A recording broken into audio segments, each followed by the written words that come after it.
Two losing skids come into today's game, and only one will stay intact. We welcome you here to White House Field on a nice, beautiful, sunny evening here in Harwich, 74 degrees. Alongside Luke Brenneman, I'm Gino Antamarino. Mariners on a 3-game losing skid, and quite frankly, what has been some large scoring games, right? A lot of shootouts, but yesterday was a blowout against the Brewster Whitecaps. 5-0, Brewster took down the Harwich Mariners in a game where Harwich just didn't really have any sort of offense, had just 2 hits and double-digit strikeouts, 13 to be exact.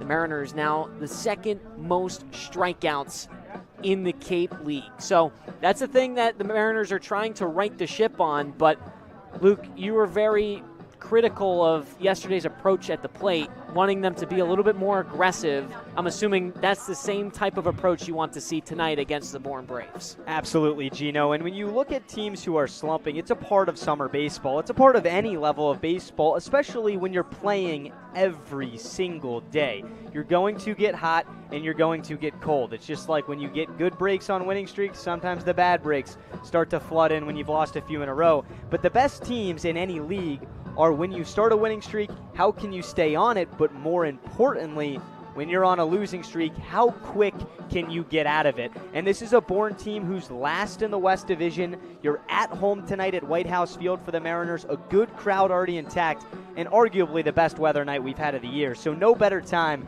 to really figure things out and get going and get off the schneid tonight. Last time these two teams faced off against each other, it was a Mariners 2-0 win on the road in Bourne, and it was the same 2 starting pitchers on the mound in that game. For the Mariners, Troy Dressler, who had himself a very solid outing, went 3 innings, gave up no hits, no runs, 2 walks, and 3 strikeouts. And on the other side, Zach Konstantinovsky went just 2 innings, gave up a hit, an earned run, 2 walks, and a strikeout. But these are both guys that can certainly provide a spark on defense to start things off in today's game. Right, Luke? Absolutely, and I want to go back one more time to last night, and you look at the gem of a start from the Brewster right-hander Trevor Hansen. He's similar when you look at college numbers to Konstantinovsky. Pitched a lot of innings and did not walk batters. And last night, the Mariners had a more passive approach at the plate. Konstantinovsky's going to pound the zone again. He might not go 6 scoreless, and we hope not, like Hansen did in Brewster last night, but you got to be ready to hit tonight, and that's the number one thing that I think is going to show early on in this ball game to look out for. Konstantinovsky making his 5th appearance this summer, coming off of a year of rehabilitation after an injury. That man, Scott Landers, the manager for the Braves, said that he wants a little bit more consistency out of his Rutgers product. This is a guy that obviously has a lot of promise, but you got to have to build from scratch after an injury like the one he dealt with. Didn't play too much this past year, trying to get his legs back underneath him, and I'm sure that he's going to have a nice start on the mound again against these Harwich Mariners who've got to be ready to hit. We talked to some of the All-Stars for this Harwich Mariners squad. They've got 7 representatives, a pitcher, and 6 positional guys, and it was a lot of fun. All-Star game will be this Saturday at Yarmouth Dennis. If you're not going to be there, make sure to tune in to Cape League TV for that broadcast, but a lot of fun questions we got to ask them. Obviously, we asked the meat and potatoes, what's it like to be getting the selection to the All-Star game, but also we got to ask some fun questions as well. And these are good guys. And at the end of the day, they're still college kids. Yes, the Cape League puts you in the pipeline of what starts tonight for a lot of guys out there who have played in this league, the MLB draft in the big leagues, to move on and play professional baseball. But there are some serious personalities and some even better stories out there. So to sit down and connect with these guys, and especially the ones who are putting on a show out there on the field and representing Harwich in the All-Star game this weekend, check that out on social media. It's going to be spread out throughout the week, but a couple all-star spotlights. Really good stuff. Yeah, make sure to tune in on our Instagram page at Harwich Mariners and also our Twitter for those interviews that will be posted periodically. Some really fun interviews, a lot of the guys showing their personalities, and you love to see them in that kind of environment where it's not just about the game, but what it was like to get to this point and some of their personal lives as well. All right, we're approaching opening pitch as we just wait for a couple of maintenance stuff to be done on the field. You can see the wheelbarrow out there over on the first base side, but when they get that fixed up, we'll have the national anthem, and then we will have starting lineups. Stick around. We'll be back on Cape League TV. Cape Cod 5 is proud to be the official banking partner of the Cape Cod Baseball League. Cape Cod 5 offers a broad range of financial products and services tailored for every stage in your financial journey. Reach out to us. We're here to help. Here at the Mass State Lottery, we're known for our monster wins. But there's no bigger win than the $1 billion we provide each year to support all 351 cities and towns in Massachusetts. In our game, we know that supporting local businesses and helping communities is how we all win. Because at the lottery, we're all playing for the home team. The Mass State Lottery. Welcome to the state of winning. Get ready for big results with our small machines. With more power, performance, comfort, and savings, they are ready for every job. And we're ready with plenty of inventory, the best support in the business, same-day parts availability, and locations across the Northeast. So you can always be ready to work. Milton Cat, always ready. If you can dream it, if you can cruise in it, if you can summer in it, fish from it, or take it for a day at the beach, we can protect it. The Baldwin Group, protecting the possible. Cape Cod 5 is proud to be the official banking partner of the Cape Cod Baseball League. Cape Cod 5 offers a broad range of financial products and services tailored for every stage in your financial journey. Reach out to us. We're here to help. Here at the Mass State Lottery, we're known for our monster wins. But there's no bigger win than the $1 billion we provide each year to support all 351 cities and towns in Massachusetts. In our game, we know that supporting local businesses and helping communities is how we all win. Because at the lottery, we're all playing for the home team. The Mass State Lottery. Welcome to the state of winning. Get ready for big results with our small machines. With more power, performance, comfort, and savings, they are ready for every job. And we're ready with plenty of inventory, the best support in the business, same-day parts availability, and locations across the Northeast. So you can always be ready to work. Milton Cat, always ready. If you can dream it, if you can cruise in it, if you can summer in it, fish from it, or take it for a day at the beach, we can protect it. The Baldwin Group, protecting the possible. Cape Cod 5 is proud to be the official banking partner of the Cape Cod Baseball League. Cape Cod 5 offers a broad range of financial products and services tailored for every stage in your financial journey.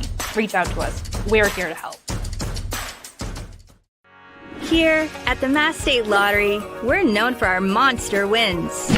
But there's no bigger win than the $1 billion we provide each year to support all 351 cities and towns in Massachusetts. In our game, we know that supporting local businesses and helping communities is how we all win. Because at the lottery, we're all playing for the home team. The Mass State Lottery. Welcome to the state of winning. Get ready for big results with our small machines.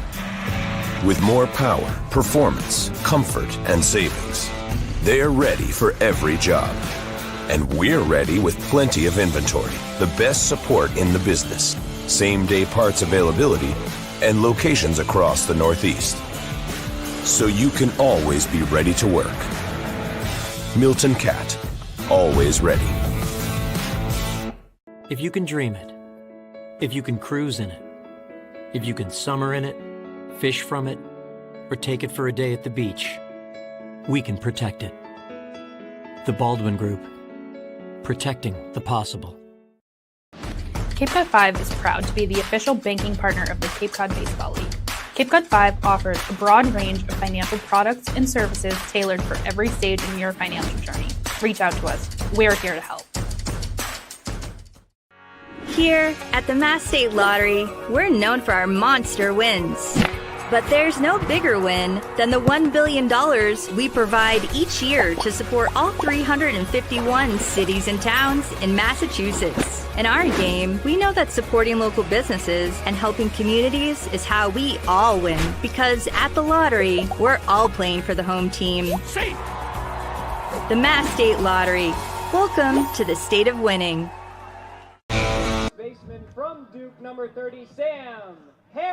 Offering 0% for 60 months on CAT's new lineup of compact track loaders. That's 0% for machines that have been redesigned from the ground up. 0% for new features and big comfort. Nice cab, heated seat, great machine. 0% for more power and performance. Picked up a big 4,000-pound block like it was nothing. 0% for work tools too. But there's a 0% chance this offer will last. So contact Milton Cat before there's zero time. We welcome you back here to White House Field. And starting lineup being read off right now for the Harwich Mariners. We apologize for the delay.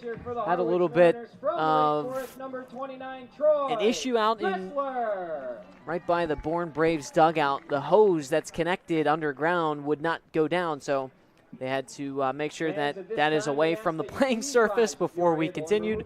But now we get set for the national anthem. So for now, we'll take a quick step aside and we'll be back.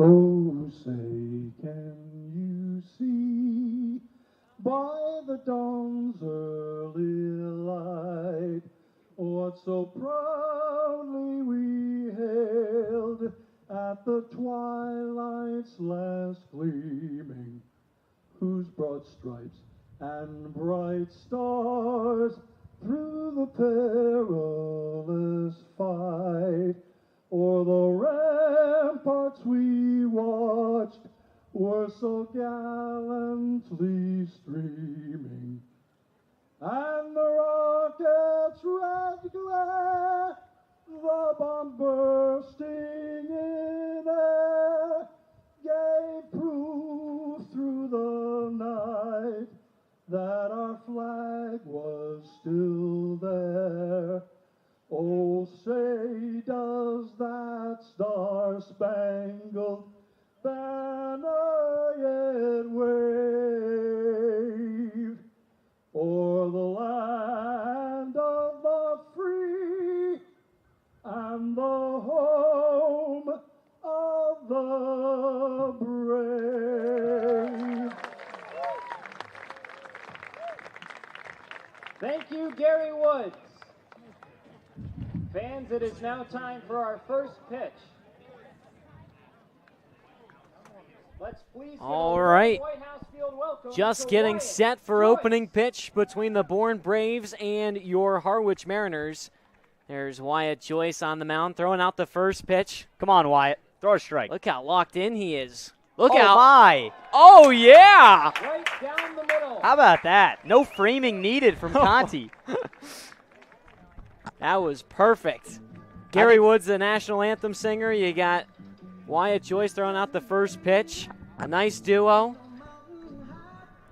All right. Well, it's time to start playing some ball here in Harwich. We welcome you to Cape League TV. 74 degrees, partly cloudy, but mostly sunshine. As you can see, starting things off for the Mariners on the mound is that man right there, the rising sophomore out of Wake Forest, Troy Dressler. His last game was against YD back on July 6th. Went 5 innings, gave up 3 hits, 1 earned run, no walks, and 2 strikeouts. That was against, at that time, the best team record-wise on the Cape. So he's looking to have another great performance for his Harwich Mariners squad here this evening. Starting with the Bourne Braves order, leading things off, the shortstop Riker Waite. Cade Lewis following him up, the first baseman. In the 3-spot, Kuhio Aloy celebrating his 20th birthday today. He's in right field. Batting cleanup, Braden Holcomb, the third baseman. 5, 6, 7 goes like this. Second baseman, Cam Kojal. Campbell Smithwick, designated hitter. Mark Quattrani, the catcher. And 8, 9, John LaGrande, center field. And Gavin Kelly, left field. The Mariners' defensive lineup, starting in the outfield, moving from left to right, Aiden Robbins, Nico Brini, and Jake Coonan. Moving to the infield, third baseman D. Kennedy with Tanner Marsh at short. The 2 all-star duo lining the left side of the infield. Then to the right side we go. At second base, Shintaro Inoue, and first base, Sam Harris. Catching is Matt Conti. And as we talked about previously, Troy Dressler on the mound for the Mariners.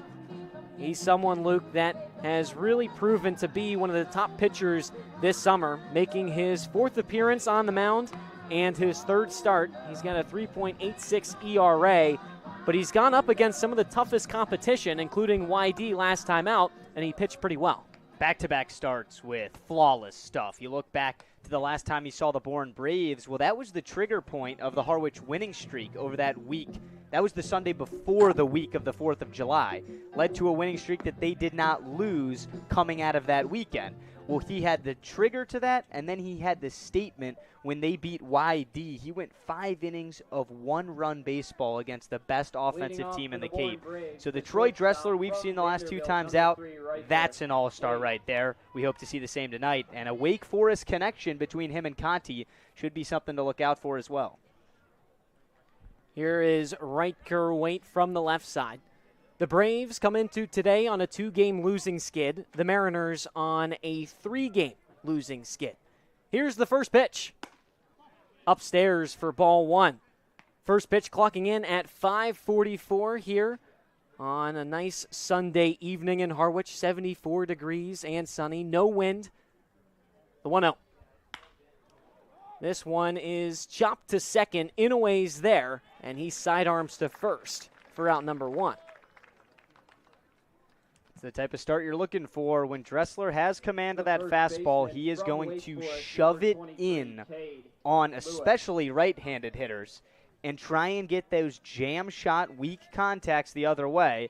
And the Mariners infield, we know they can handle bang-bang plays, especially with Inoue at second base. Good to see him back on the defensive lineup. Here's the left-hander Cade Lewis. First pitch misses outside.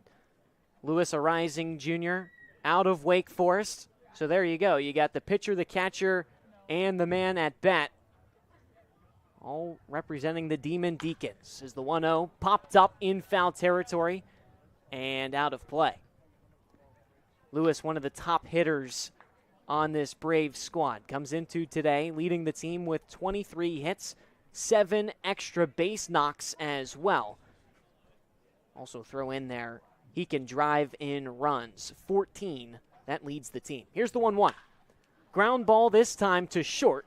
T. Smooth, a.k.a. Tanner Marsh, is there to record the second out. Maloney still in the lineup tonight, but as the designated hitter, so Marsh moves over from second base. Inoue takes that spot. And like you said, Gino, the smooth man over there at shortstop, D. Kennedy, the everyday third baseman, and he's been rock solid, another Mariner All-Star. So the entire left side in a different formation than last night, but still All-Stars. Well, here's another All-Star at the plate right now. It's Kuhio Aloy. First pitch, fastball in there for strike 1. Aloy in his 20th birthday today. Rising junior from Arkansas. Dressler kicks and fires home. Misses low and outside. Going back to Tanner Marsh, the nickname T. Smooth. If you were wondering where that came from, well, it's from good old manager for the Harwich Mariners, Steve Englert. Here's the 1-1. This is low and inside. Gino, you talked to him today in a little All-Star interview. Do you mind giving us a sneak peek of what he had to say? Yeah, obviously I don't want to spoil it too much. I want to make sure we get those numbers up on the social media, right? But no, he said that it was actually from Maddox Maloney after he made a very nice play over in short. Maddox said, that was smooth, T. And Steve Engler was like, all right, T smooth from now on. But Marsh loves the nickname, said that's going to stick with him after this summer ends. Here's the 2-2 to Aloy. Fouled straight back. It's a good battle here. Aloy was one of those later guys to come, another Arkansas transfer. And he's come to the Cape kind of like Aiden Robbins for Harwich and just dominated. Yeah. Well, but Aloy's been hitting for power, too. He's a part of the home run contest next weekend. 5 extra base hits this summer, including 2 home runs, the 2-2. High bouncer down the third base line. D. Kennedy's there. He whips it over across the diamond in time for out number 3. Can't ask for a much better defensive start if you're a Mariner fan. 3 groundouts in the top of the first. We'll have the Mariner bats when we come back on Cape League TV. Cape Cod 5 is proud to be the official banking partner of the Cape Cod Baseball League. Cape Cod 5 offers a broad range of financial products and services tailored for every stage in your financial journey. Reach out to us. We're here to help. At Cape Cod Healthcare, we're committed to excellence and compassion in everything we do, like helping people maintain their active lifestyles. Our innovative orthopedic program combines advanced techniques and leading-edge technology with highly specialized teams, including our nationally recognized Center of Excellence for Joint Replacement. Our focus is getting you back to doing the things you love, in the place you love. The Center of Excellence and the quality of care that we can deliver makes all the difference to the patients. They understand that they can get the best care right here on Cape Cod. Here at the Mass State Lottery, we know there's no bigger win than the $1 billion we provide each year to support all 351 cities and towns in Massachusetts. Now that's how we all win. The Mass State Lottery. Welcome to the state of winning. Here at the Mass State Lottery, we're known for our monster wins. But there's no bigger win than the $1 billion we provide each year to support all 351 cities and towns in Massachusetts. In our game, we know that supporting... We welcome you back here to White House Field alongside Luke Brenneman. I'm Gino Antmarino. Zach Konstantinovsky on the mound for your Bourne Braves. The right-handed pitcher, a rising junior out of Rutgers. Pitched against the Mariners the last time these two teams faced off.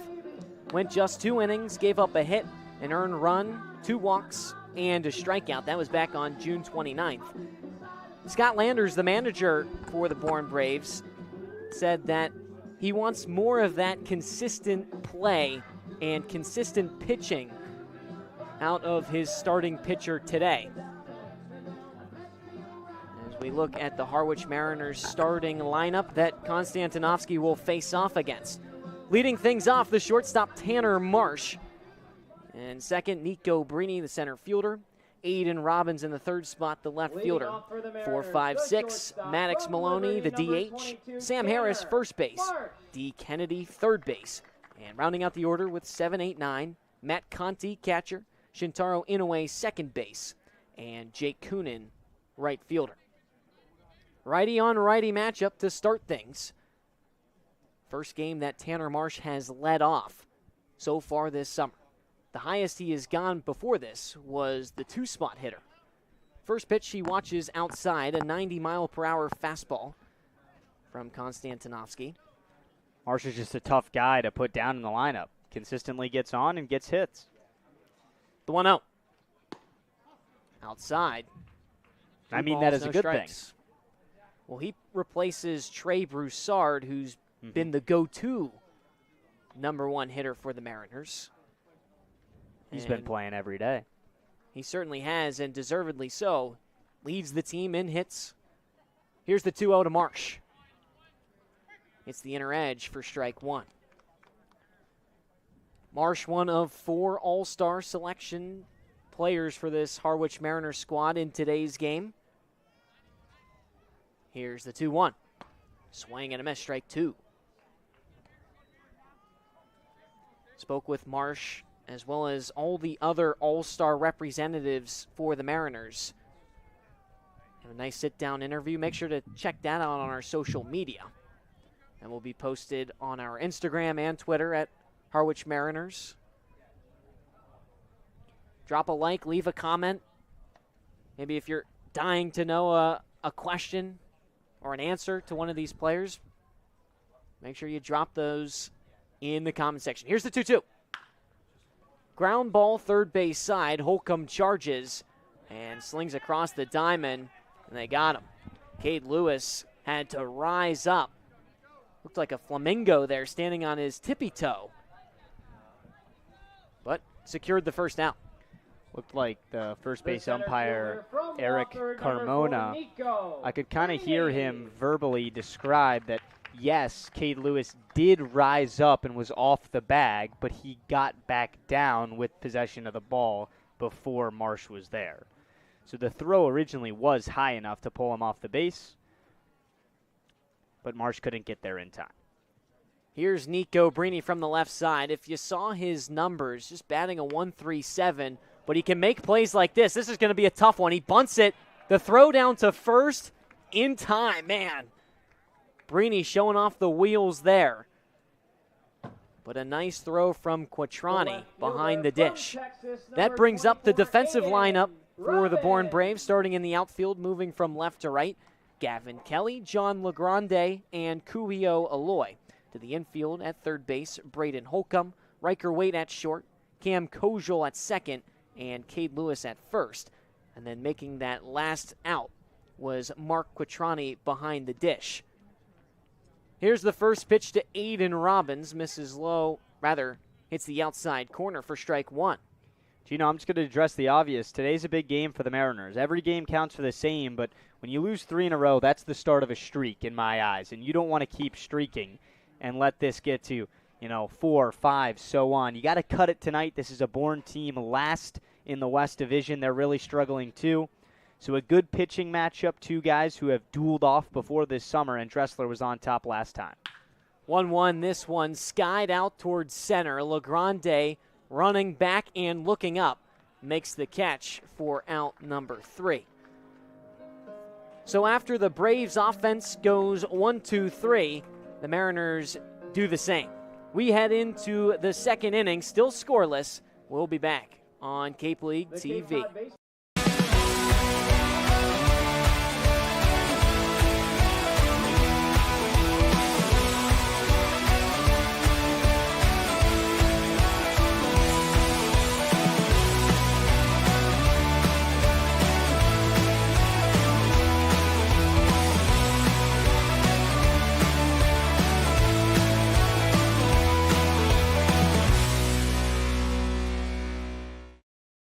If you can dream it, if you can cruise in it, if you can summer in it, fish from it, or take it for a day at the beach, we can protect it.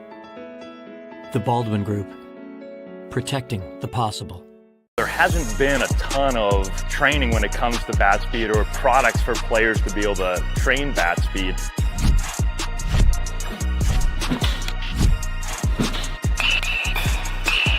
You can improve your bat speed and reach your goals working 10 to 15 minutes a day on this a couple of times a week. That's a no-brainer for every player.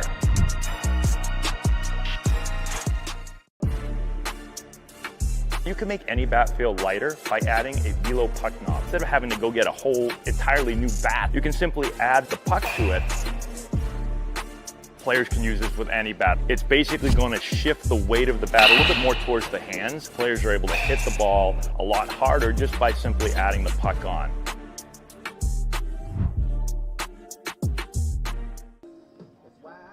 Not much offense to start this game.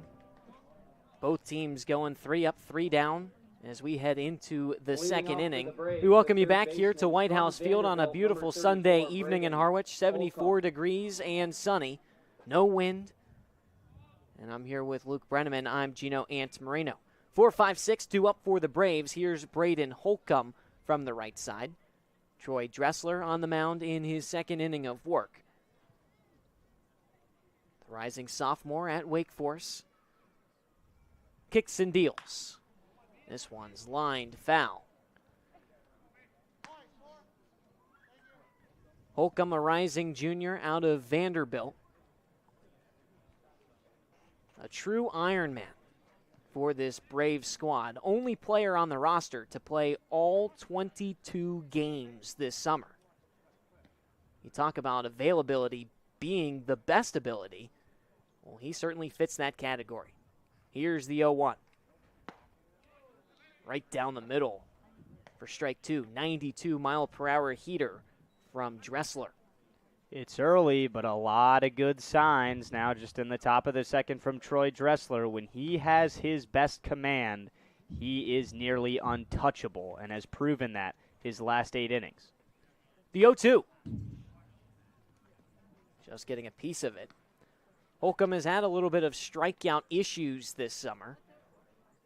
Leads the team with 26 through those 22 games.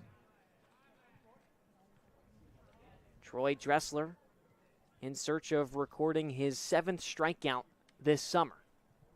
First one of the day. He's got Holcomb on the ropes with an 0-2 and no outs. Here's the pitch. Up high, check swing, the appeal. He did not go. Eric Kimona over on first, making the call. J.C. Fernandez, the home plate umpire, and Robert McHugh over on third.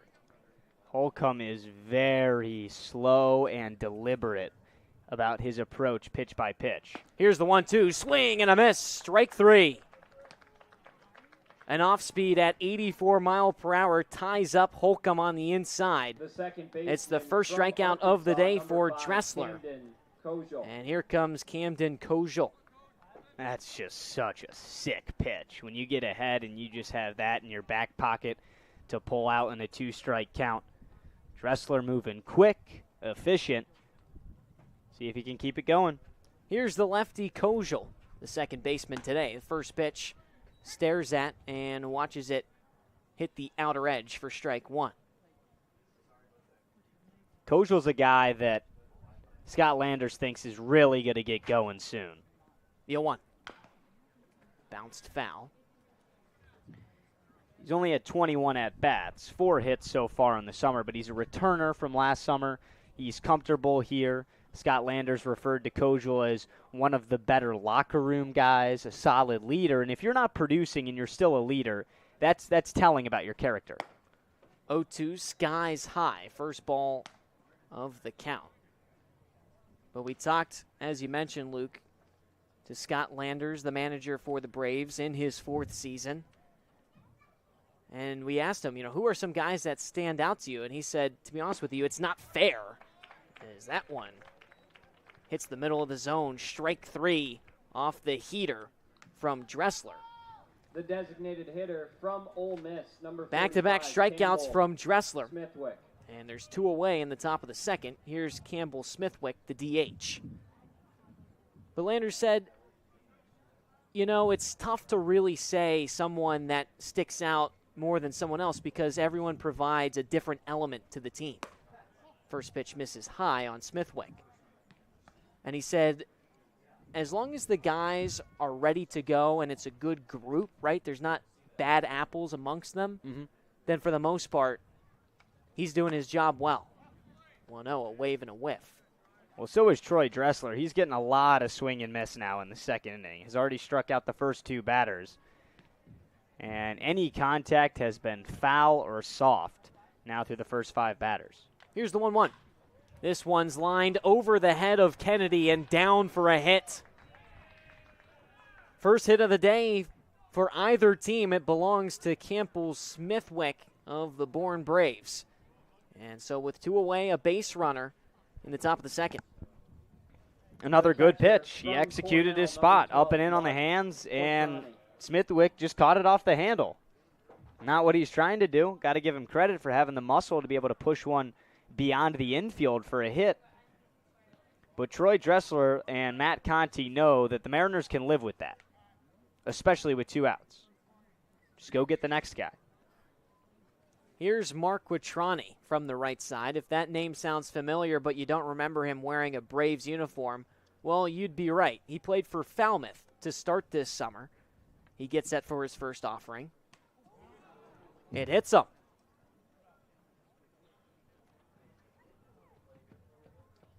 The oohs and ahs rain out here at White House after Quattrani took that one, what looked like right off the hand.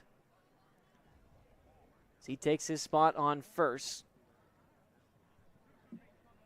And so now, two base runners in the top of the second, still scoreless between the Braves and the Mariners. And here's John LeGrande. This is one of those guys that plays at the bottom of the order, but he's an all-star. And to be frank, he's my favorite Bourne Brave. He can really do it all. Luke, we're not supposed to play favorites here.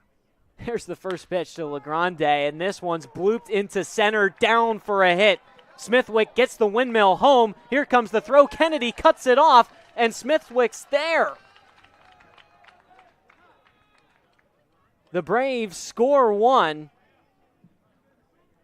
off an RBI single from John LeGrande. That's what I'm talking about, Gino. He's always ready to play, just a true competitor. Got a first pitch fastball, did not miss it. A questionable cutoff here, though, from D. Kennedy. That runner at second is the catcher Quattrani. He does not run well at all. He had no intentions to take third. And the throw from Brini from our angle up here, which is arguably the best angle down on the field, looked like it was going to be right on the money and a close play at the plate.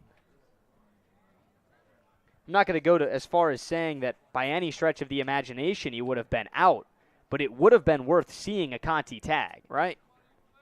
First pitch to Gavin Kelly from the right side.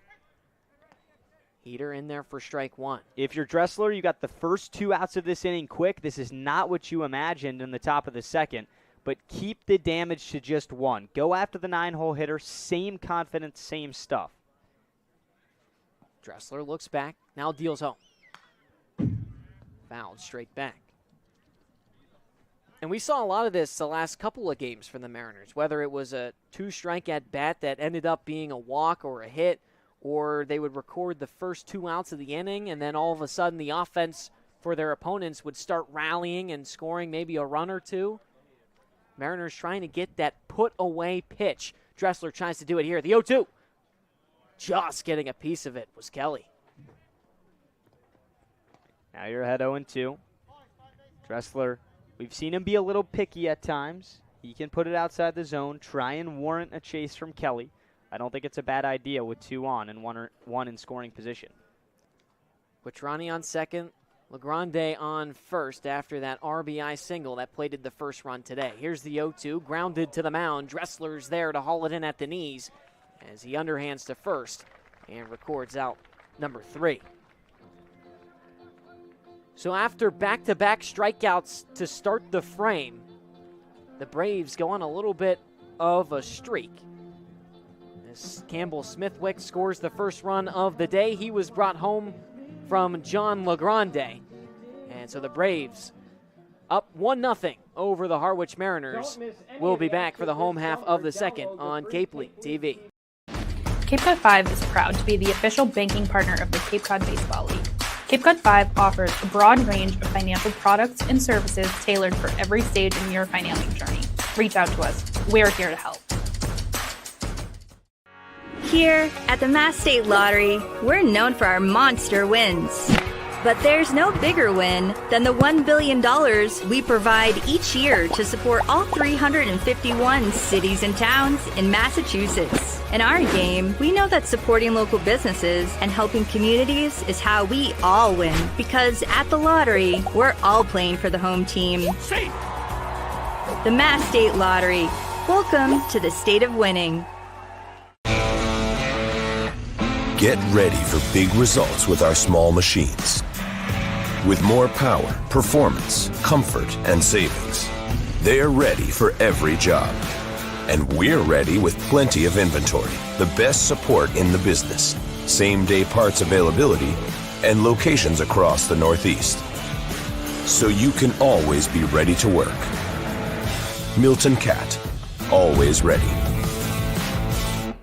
If you can dream it, if you can cruise in it, if you can summer in it, fish from it, or take it for a day at the beach, we can protect it. The Baldwin Group. Protecting the possible. We welcome you back here to White House Field alongside Luke Brenneman. I'm Gino Antamarino. Time now for the home half of the second after the Braves score the first run of the day courtesy of Campbell Smithwick. He was brought home from John LeGrande with 2 outs. So now in the 4th straight game, the Mariners give up the first tally of the day. 4-5-6 in this Mariners order, trying to respond. Here's the designated hitter, Maddox Maloney, from the right side. Zach Konstanovsky on the mound. Went 1-2-3 in the last inning. First pitch, Maloney shows bunt. Pulls it back, strike one.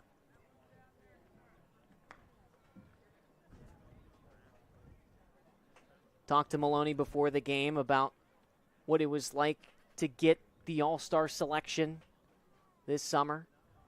He said he's really looking forward to it, all the festivities that come with it. Maloney's one of those guys that's such a competitor that in an all-star game, especially in the big leagues, you see guys kind of mess around, make a cool catch, try and do something out of the ordinary. He's going to go up there and treat it like Game 7 of the World Series. We know Maddox Maloney, and we know his focus as he chops this one foul over by the Mariner dugout. I mean, there's no messing around with anything baseball-related for Maddox Maloney. I mean, he'll crack a smile every once in a while. Oh, he's a good guy. But the only time he's smiling is when his team's winning or he's just caught a phenomenal line drive like we saw yesterday against the Whitecaps. That's one of many this summer. Wish that game would have been on TV. You could check it out with the Brewster broadcast, but we know the Mariner faithful is on the Mariners radio network. Here's the 2-2. Ground ball, foul. Like to have fun on the radio network for us. We got to try a couple of different food staples at different parks this summer. We might have to try something tonight. Why does everything we try have to be artery closing, I feel like, as the 2-2 is fouled off? You know, we tried the closa yesterday in Brewster, and if you don't know what that is, it's a glazed donut cut in half, and it's vanilla ice cream with sprinkles, and it's just a donut ice cream burger mess of a sandwich. Yeah, or burger. But it was quite tasty. Here's the 2-2. Inside at the knees. Good eye from Maloney as he fights back in this at-bat. 3-2 now the count with no outs in the bottom of the second. Maloney the leadoff man. Payoff pitch. Misses low for ball 4. Just what the Mariners need. Base runners with especially no outs, but just put themselves in situations where you get multiple opportunities with a runner on, with a couple on, and you can get things going. It's not easy to be a team on a losing streak, and you always feel like you're in a 2-strike or 2-out situation. If Harwich can strike first tonight, I think that would do wonders for their confidence because, A, Dressler's on the mound, and B, you kind of pick up the one run, and not as in strike first, but get the one back. First pitch to Sam Harris, a swing and a miss. Now, this is a guy, you talk about confidence, started the year really hot, but now has gotten pretty cold, trying to get back in that swing of things. Currently on a 3-game hitless streak, but reached base in all 8 of his starts this summer. Here's the 0-1. This is outside. But, Luke, I got to ask you, going back to the food we've tried, what did you like more, the donut burger at YD or the donut ice cream sandwich at Brewster? I am just the ultimate junk food guy. So if you're going to give me 2 donuts, sprinkles, and ice cream combined in the sandwich, I'm taking the closer. Here's the 1-1. This one's popped up shallow left. Gavin Kelly comes in and makes the head-high grab for out number 1. What about you? I would have to agree. I think, you know, the burger and donut sandwich, or I guess just a burger, donut burger was pretty good. But I would like it to be a plain donut next time. They ran out of the glazed, just the regular glazed ones. They had jelly-filled donuts. I kind of liked it, though. You liked it? I thought it brought more of a different type of sweet flavor. You had the sweet coming from the donut, the sweet from the jelly, and then whatever's coming off that burger patty. Here's the first pitch to D. Kennedy. Tonight we might have to try the Harwich Mariners cookies and the root beer float if we really want to double dip on a Sunday night game. Throwback to first, checking on Maddox Maloney. He's back standing. But that goes back to my point. Why does everything, maybe we try a kale salad No, nobody cares how that they know how that tastes. Another throwback to first on Maloney. He's back. Someone that doesn't steal bases a ton. He's got 2 of them this summer. He was caught stealing once as well. Had 10 stolen bags this past year at Oregon. Here's the 0-1 to Kennedy, a wave and a whiff. Kennedy coming off of a strugglesome game yesterday. I'm sure that was the point you were about to make, Luke. 100%. He struck out 4 times. I would love to see D get back kind of on his stride, the same wavelength we've seen him all summer. Here's the 0-2. Soft bouncer to the left of the mound. Konstantinovsky's off it, and he throws to first for out 2. That advances Maloney to second. And so with 2 away, the Mariners have a runner in scoring position. The catcher from Wake Forest, number 8, Matt Conti. Here's Matt Conti, the catcher, in the 7th spot. But D. Kennedy, to your point about that offensive firepower he usually operates with, a team-leading .370 average in the last 15 days, so his last 8 games. But yesterday was certainly uncharacteristic of the Kansas State product, as the first pitch on Conti misses low and away. Yeah, everyone has bad nights, even in the big leagues. I mean, Aaron Judge has bad nights, and he was a Cape guy too. But Conti is on a little bit of a quiet hitting streak right now. 1-0, just misses outside. And it would be awesome if he could continue that hitting streak dating back to the YD game on Sunday night and get a clutch hit here. I know it's early, but to grab that run right back and tie things up here in the bottom of the 2nd. Now, Conti operated through the most of this summer under a 200 average, but has since brought that up to a 217. And that's because his last 15 days, you talk about the offensive tear he's been on recently. Last 15 days, so 6 games for Conti. He's batting with a 227 average. So trying to get those numbers up. Here's the 3-0. Called strike 1 inside, right at the knees of Conti. Doesn't say a word as he looks back at home plate umpire J.C. Fernandez. Just windmills the bat and steps back in. Maloney on second, 2 outs, 1-0 Braves lead. 3-1 fouled off.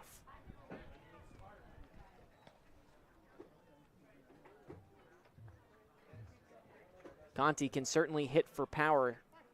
He's got the 2nd most doubles on the team with 3. A double here would certainly tie this game up.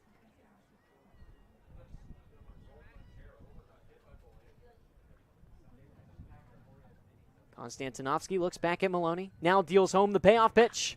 This one's drilled out into right. Aloy over to his left and makes the grab for out number 3. So after Maloney was walked to lead things off in that frame, was stranded on second after 3 straight outs from Mariner bats.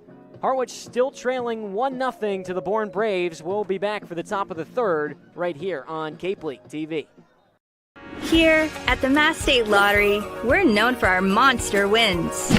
But there's no bigger win than the $1 billion we provide each year to support all 351 cities and towns in Massachusetts. In our game, we know that supporting local businesses and helping communities is how we all win. Because at the lottery, we're all playing for the home team. The Mass State Lottery. Welcome to the state of winning. If you need to dig, lift, move, grade, clear, or cut, pump, weld, clean, light, and just about anything else, Dial up the rental source for the newest and the most reliable equipment in New England. Staffed with equipment and construction experts. Milton Rents.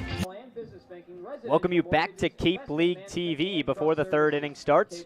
The Harwich Fund is a permanent local endowment funded by supportive residents and businesses. Since 2021, we've delivered over $85,000 in grants, helping exclusively Harwich programs, benefiting town families, children, and seniors. This year, our Mariner Games business sponsors, Shawstar Markets, Harry Ellis Builders, and My Generation Energy will pledge $500 to the Harwich Fund for every Mariner home run at White House Field.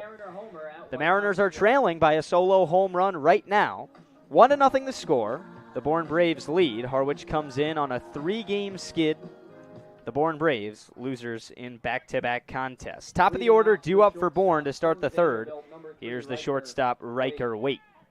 You know, it's funny, Luke. The Mariners on a 4-game home run streak here at White House.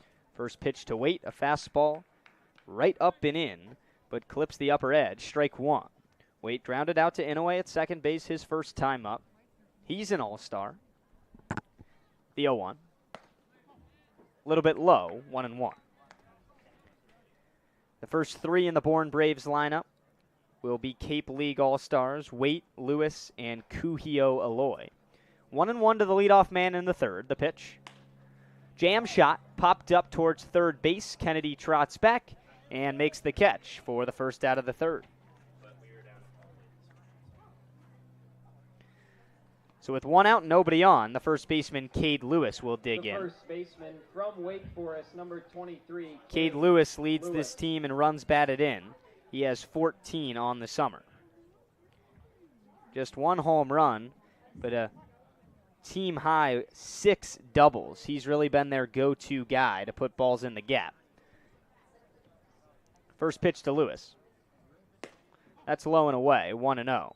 Like you mentioned in the first inning, Gino, a Wake Forest pitcher, a Wake Forest left-handed hitter, and Matt Conti, a Wake Forest catcher behind the plate. This is a really cool moment for the ACC and the Demon Deacons right here. The 1-0 is low and in, 2 balls and no strikes to Lewis. And all three of these guys have been really important, right? They're not just players. These are guys that have had a lot of momentum on their teams, I would say. 2-0 pitch. Ground ball right side. Inouye has a beat on it. He flips over to first. 2 up, 2 down in the third. It's got to feel good for Dressler to retire his Demon Deacons teammate now twice. Back-to-back times via the ground out. The first one was over there to short. But they count for the same. 2 down, nobody on. The Bourne Braves lead by 1 in the top of the third. Here is the oh-so-deadly new Arkansas Razorback, Kuhio Aloy. A righty-righty matchup with Dressler. His first time up, he grounded out to Kennedy on a chopper to the third. First pitch. That's low, 1-0. That's the fastest pitch we've seen so far tonight from either pitcher. Dressler pumping in the fastball at 94 on the radar gun. 1-0. Swing and a miss. Look out. I could feel the wind come off that swing from up here in the press box, Gino. Aloy can't connect, 1-1. I guess that's how you make the home run derby in the Cape League. Right. I mean, my goodness. The 1-1. Outside, 2-1. It was a 1-run second inning for the Bourne Braves, but it came after back-to-back strikeouts to open the inning from Dressler. And 2 hits, a hit by pitch mixed in there as well. Dressler trying to get out of the third. 2-1, right on the inside corner. A nice fastball evens the count. Easily one of the best weather days we've had so far. It still feels like daytime. Heck, we're approaching 6:30. But just a gorgeous Sunday night for baseball. 2-strike pitch. A nice take. The count goes full. This is where we need to see that put away from Dressler. We've seen it before, but not just him, but the rest of these Mariner pitchers have sort of been struggling with that command the last few games. The payoff. Check swing, but he didn't go around. Pitch in the dirt, and a 2-out walk for Kuhio Aloy. That's just Dressler's first walk of the contest. He's already struck out 2. But we mentioned the issues with 2 outs and nobody on in the second. We'll see if he can shut the door with this guy right here, the cleanup man, Braden Holcomb. Struck him out his first time up. Holcomb, a Vanderbilt product. There's a couple of Vandy guys on this team. Riker Waite, the leadoff hitter. You see that sometimes with a Cape League pipeline into a certain college going to similar teams. First pitch, upstairs with the heater, 1-0. Yeah, with the Mariners, it's been K-State, a lot of players from there. Inouye, Kennedy, Adam Arthur, the pitcher. Taz Butler. Taz Butler. Want to know the count to Holcomb. Runner at first, 2 down. Dressler from the stretch. Right on the upper edge, 1-1.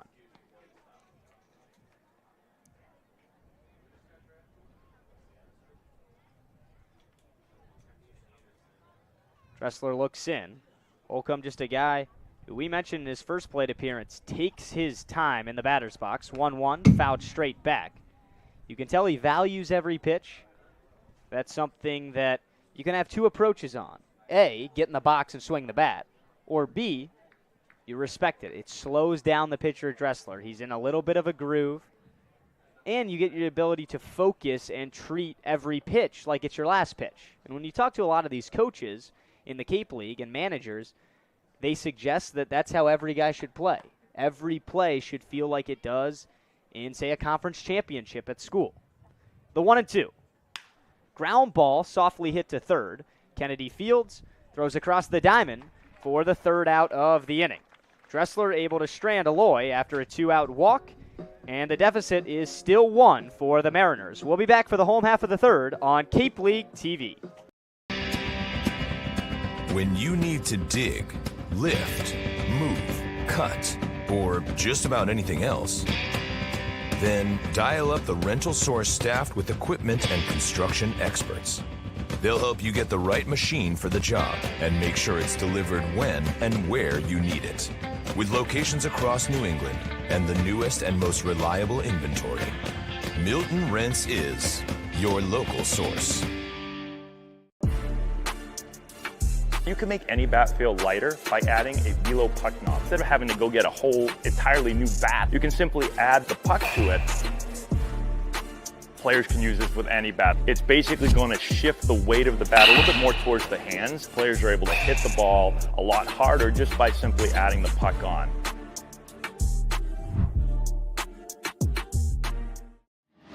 Cape Cod 5 is proud to be the official banking partner of the Cape Cod Baseball League. Cape Cod 5 offers a broad range of financial products and services tailored. We're here to help. If you can dream it, if you can cruise in it, if you can summer in it, fish from it, or take it for a day at the beach, we can protect it. The Baldwin Group, protecting the possible. We welcome you back to White House Field on this gorgeous evening for Sunday Night Baseball alongside my partner, Gino Antamarino. I'm Luke Brenneman. Gino, the Mariners trailing by 1 right now. About to start the bottom of the 3rd. 1-0 Bourne. 8-9-1 due up. And the lineup had some issues yesterday. What did you see as your biggest concern or something to really work on tonight in a contest against Bourne? Yeah, I mean, first things first, you got to tip your cap to the pitchers yesterday for the Whitecaps. I mean, Trevor Hansen looked fantastic. Started on the mound, went through 6 innings, gave up just 2 hits. You had Kyle Kipp win an inning, no hits. Maverick Rizzi, no hits to end the frame. But the Mariners with just 2 hits yesterday. First pitch up high. And no runs. And, 13 strikeouts. That's the number that sticks out to me. Mariners now 2nd most strikeouts on the Cape, and they've had double-digit strikeouts in almost half their games this year. The swing and a miss has been an issue for Steve Englert's ball club. This guy right here has one of the best eyes on the team, but also strikes out with the best of them. Shintaro Inouye. First plate appearance, 1-1 count. Konstantinovsky kicks and fires. Inouye a little bit late on the fastball. He fouls it off. 1-2 to the Mariners' second baseman. Harwich trailing by 1. Konstantinovsky out there for his third inning of action. Yet to give up a hit, only one base runner on the Maloney walk. 2-strike pitch, outside. The count goes even. In a way, the Japanese infielder from Kansas State University still leads this team with walks and on-base percentage over 400. 2-2. He thought about it, but a nice stay away runs the count full. It's a good eye from Inoue. Sometimes that can be his downfall, being a little bit more passive in the box. His last game against Chatham swung at just 3 pitches and struck out twice. Leadoff man in the third, the payoff. Ball 4, 3 consecutive takes from Inoue, a nice leadoff walk. And just the way the Mariners started the second inning, they start the third with a base on balls. From Princeton, number 5, Jake Coonan.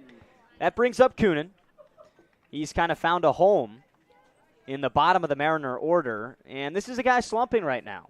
The 3 homers stick out, but the number to the left of that, something that Jake has been working on, putting bat on ball, not strictly being a power hitter, and working his way on base.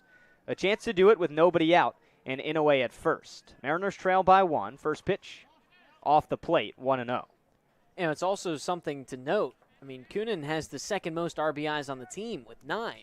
But you looked at that average of 137, and it just seems like something's not adding up here because he can hit for power, he can drive in runs, but he can't do it consistently. 1-0, Inoue runs. Coonan jam shot towards first. Running back on it is Cade Lewis. He can't find it. He dives and could not corral. I saw Lewis on the ball off the bat, and I got to give him the benefit of the doubt here. With the runner running from first base, he thought that ball was headed to right field. Therefore, with Inoue taking off to second, he was going to cover the first base bag to try and make a double play, and it led to a little embarrassment on that effort. I wouldn't say embarrassment, and the only thing Hustle. Embarrassing is he broke his sunglasses. I mean, those got to be couple $100. Yeah, I mean, he might have to make a call to Oakley or something after that. 1-1 to Coonan. Inoue stays at first. Here's the pitch. Swing and a miss. A hanging curveball. And Coonan tried to crush it. He's down 1-2.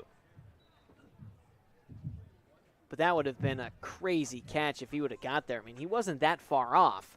You got to give some credit to Lewis. Inoue tried to run the 1-2.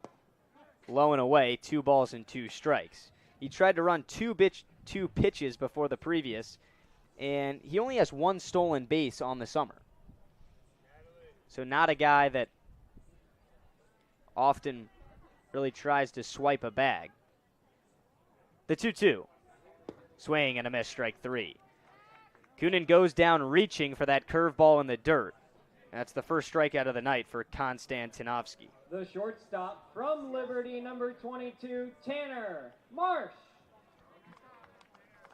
1 on, 1 out. The lineup turns over.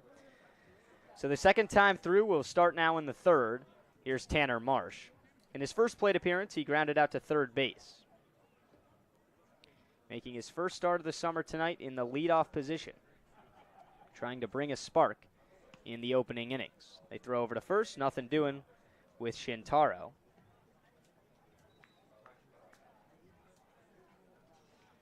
Konstantinovsky set from the stretch and comes home. Strike on the outside corner. These struggles with Jake Coonan, going back to the strikeout, you got to think they're going to end soon. He's such a disciplined, just grinder of a hitter. Swing and a miss. Marsh behind 0-2.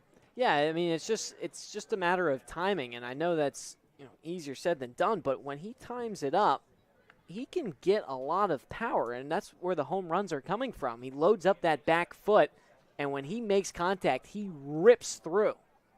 Marsh looking to defend. The 2-strike pitch is a fastball away, 1-2. But we keep talking about Coonan's power. He hit 8 homers at school. Sure, that led the Princeton Tigers, but not solely a power guy. That's not why he's here. He's a bat-on-ball hitter, the 1-2. Bouncing ball towards short. Wait on it, but lost it. He has a play at first. Can't make it in time. I think Waite was thinking about the throw to second base before he corralled the ball. One of the best infielders in the Cape League, but couldn't make the play, and everybody is safe. First and second for Harwich with one out. Tough play from Waite that time. He didn't know if he was going to charge or stay back. It was such an awkward hop that if he charged, he would have to try and pick it up out of the dirt. But you got to give credit there to Marsh beating out the throw. And the biggest spot of the young game so far is right here. First and second, the Mariners down by one with one out in the bottom of the third. Nico Brini's the batter. The guy bumped way up in the lineup tonight, hitting second. First pitch, swinging a grounder towards the right side. Kojal's on it, flips to first. That's the second out. Both runners able to advance on the softly hit grounder, Inouye to third and Marsh to second. The left fielder from Texas, number 24, Aiden. You know, we talk about a lot of guys being passive in the box, and Nico Brini is quite the opposite. I can't tell you how many first pitch swinging he's had, and usually makes contact, but he's just trying to find the gaps and just needs to get a little bit more power to split that gap on that right side of the infield. He hit that one off the end of the bat. It looked pretty good, like it was going to find the hole, just not enough on it. 2 on, 2 out. Here's Robbins. First pitch. Swing and a miss. The change-up curveball combination of Konstantinovsky has been working early. That was the change right there at 82. The curveball clocks in around 75. Robbins named an all-star. He's 0 for 1 so far tonight. Wave and a miss. Robbins steps out, trying to reset now with 2 in scoring position, and his team trailing by 1.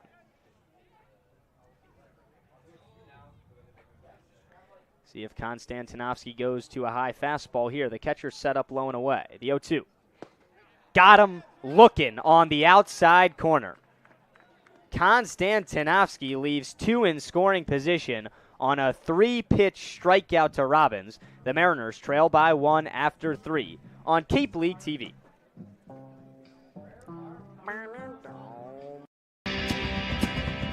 When you need to dig, lift, move, cut, or just about anything else, then dial up the Rental Source staffed with equipment and construction experts. They'll help you get the right machine for the job and make sure it's delivered when and where you need it. With locations across New England and the newest and most reliable inventory, Milton Rents is your local source. You can make any bat feel lighter by adding a velo puck knob. Instead of having to go get a whole entirely new bat, you can simply add the puck to it. Players can use this with any bat. It's basically going to shift the weight of the bat a little bit more towards the hands. Players are able to hit the ball a lot harder just by simply adding the puck on.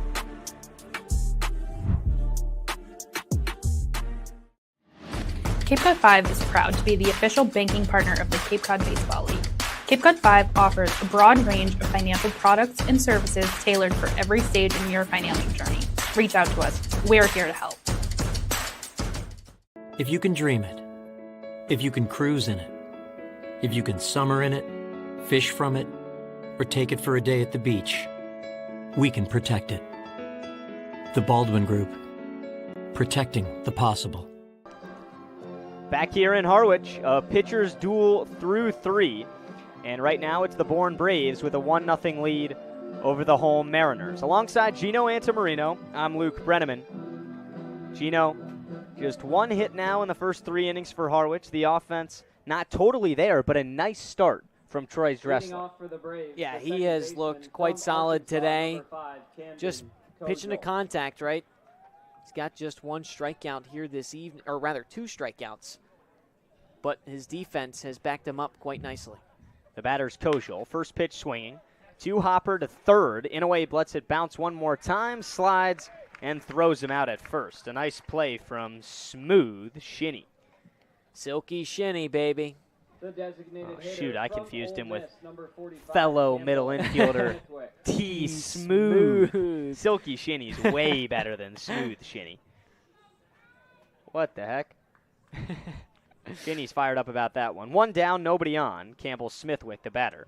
He singled and scored, the only run of the game in the second. First pitch swinging, drives one out to center. Brini has a beat on it. He's there. 2 pitches, 2 outs. How about that for Dressler to start the fourth? There you go. Pitch to contact. That's what the Mariners are looking for. When they start trailing in games, they've found success in comeback efforts, getting momentum off inning-ending double play balls where you get 2 outs on 1 pitch, where a pitcher's working quick in a rhythm, and that can translate to a blink of an eye and you're back in the batter's box. Let's start picking up our starter. First pitch swinging, Quattrani fouls it straight back.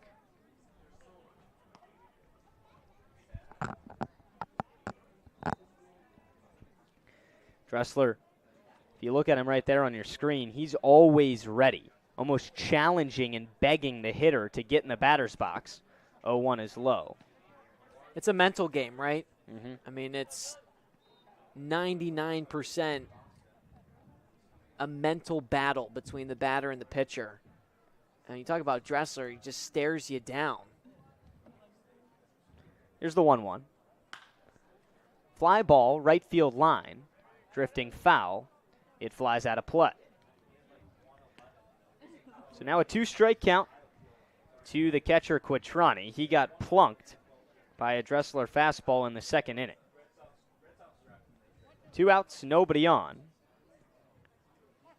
And I said in the pregame social media segment, Gino, on Try and Talk, I think that Troy Dressler is going to be a second half of the season all-star. 1-2. Just caught a piece. Quattrani, he stays alive. But he might be a 90% of the year all-star. It was that first outing of the summer where he really struggled. He walked the bases loaded, gave up 3 earned runs. But this is just a rising sophomore. Yeah. He did not pitch an inning at school. 1-2. Struck him out. A fastball on the lower corner, and Dressler a 1-2-3 fourth. The Mariners still trail by 1. We'll be back for the home half on Cape League TV. Cape Cod 5 is proud to be the official banking partner of the Cape Cod Baseball League. Cape Cod 5 offers a broad range of financial products and services tailored for every stage in your financial journey. Reach out to us. We're here to help. At Cape Cod Healthcare, we're committed to excellence and compassion in everything we do, like helping people maintain their active lifestyles. Our innovative orthopedic program combines advanced techniques and leading-edge technology with highly specialized teams, including our nationally recognized Center of Excellence for Joint Replacement. Our focus is getting you back to doing the things you love, in the place you love. The Center of Excellence and the quality of care that we can deliver makes all the difference to the patients. They understand that they can get the best care right here on Cape Cod. Here at the Mass State Lottery, we know there's no bigger win than the $1 billion we provide each year to support all 351 cities and towns in Massachusetts. Now that's how we all win. The Mass State Lottery. Welcome to the state of winning. Here at the Mass State Lottery, we're known for our monster wins. But there's no bigger win than the $1 billion we provide each year to support all 351 cities and towns in Massachusetts. In our game, we know that supporting local businesses and helping communities is how we all win. Because at the lottery, we're all playing for the home team. The Mass State Lottery. Welcome to the state of winning. Cape Cod 5 is proud to be the official banking partner of the Cape Cod Baseball League. Cape Cod 5 offers a broad range of financial products and services tailored for every stage in your financial journey. Reach out to us. We're here to help. At Cape Cod Healthcare, we're committed to excellence and compassion in everything we do, like helping people maintain their active lifestyles. Our innovative orthopedic program combines advanced techniques and leading-edge technology with highly specialized teams, including our nationally recognized Center of Excellence for Joint Replacement. Our focus is getting you back to doing the things you love, in the place you love. The Center of Excellence and the quality of care that we can deliver makes all the difference to the patients. They understand that they can get the best care right here on Cape Cod. Here at the Mass State Lottery, we know there's no bigger win than the $1 billion. Good news for the Mariners. The starter for Bourne, Zach Konstantinovsky's day is done. He's still rehabbing from injury, but came out and tossed 3 innings of 1-hit scoreless baseball. against the host Harwich Mariners, and Bourne leads 1-0. The new pitcher, Jack Brown, the young right-hander out of Louisville. First pitch to Maddox Maloney, swing and a miss, strike one. Brown, just a rising sophomore at Louisville, appeared 26 times for the Cardinals. They had a nice year, an even better run at the College World Series. A 6.59 earned run average in over 42 innings of work. The 0-1, outside, 1-1. Yeah, you said good news for the Mariners. Konstantinovsky's not on the mound, and you're right, but this Brown guy might be pretty good as well. 1-1. Ground ball down the third base line, foul. Maloney behind 1-2, his first plate appearance. Well, he walked, was stranded in the second inning. Jack Brown, just his second appearance this summer. He's gone just an inning and a third and just gave up one hit and no earned runs. 1-2. Maloney clubs a piece foul the other way. Maddox trying to stay alive, and when you start breaking down some of the power numbers for Maddox Maloney, it's just about due for another one of those home runs, Gino. Mariners have a streak of home runs here at White House Field.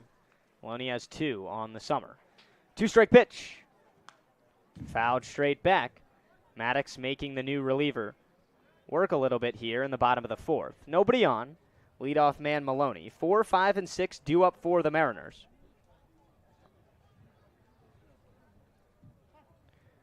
Harwich, when it comes to their pitching staff, has given up 26 runs their last 3 games. Tonight, looking back on track. The 1-2, fouled straight into his leg. Maloney looks to be okay.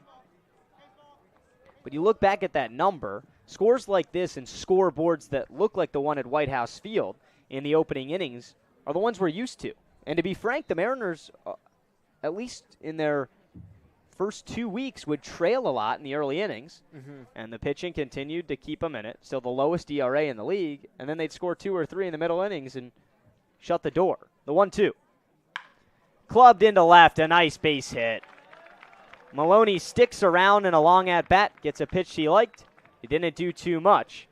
And a leadoff hit, just the second of the game for Harwich. First baseman from Duke, Maloney takes 30, first. Sam Harris. Here's a guy in Harris that I want to see get going a little bit. He's been awfully quiet his last few games, hitless in his last 3. He flew out in his last at-bat today.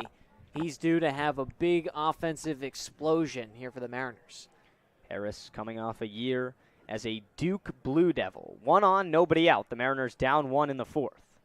Brown gets set, comes home. Up high to the left-handed hitter, 1-0.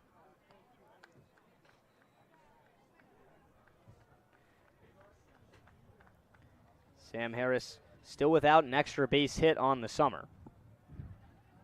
Maloney with a good lead off first, 1-0. Way off the plate.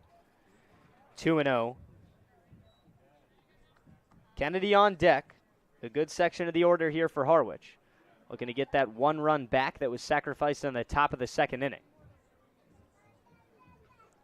Righty-lefty matchup. Brown set from the belt. Kicks and deals. Just a little bit off the plate there with the heater. 3-0. If Harris can work a walk here, I mean, you'll absolutely take that with no outs. Brown trying to find the zone. That's ball 4. Now first and second with nobody out. A 4-pitch walk to Harris. He gets on for the first time tonight.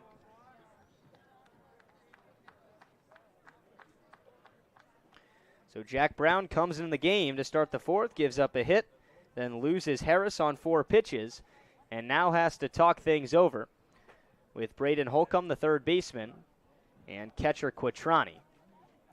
This convo's probably just about calming him down. A young guy, just his second appearance of the summer in the Cape, and now he's dealing with the Mariners' RBI leader. Yeah, D. Kennedy had a solo homer last time out against these Bourne Braves.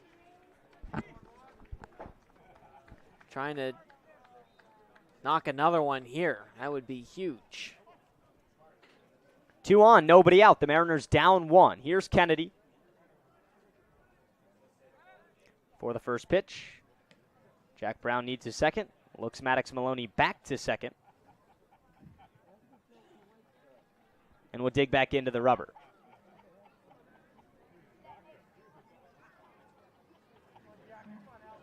First pitch. Popped him up. Infield fly. Cade Lewis at first base right on the line. Drifts into fair territory. 1 out. Simply an unsuccessful at-bat right there with first and second and nobody out. The catcher from Wake Forest, number 8, Matt. It's good as a strikeout, Conti. right? I know Kennedy leads this team in RBIs, but the small ball has been when we've seen the Mariners be at their best this summer. You got to think maybe a sacrifice bunt there would have been something that Steve Engler would have called for if it was anybody besides D. Kennedy. Here's Conti. First pitch. Spiked into the ground, foul. Kennedy hitting 6th in the order tonight. Struck out 4 times last night, but a chance to pick his guy up right here for Matt Conti. On a hitting streak right now, trying to get those powers numbers up, he told me. 0-1. Driven into left center. That finds the gap. Maloney will score with ease from second. Going first to third is Sam Harris, and Matt Conti ties the game at 1 apiece in the 4th.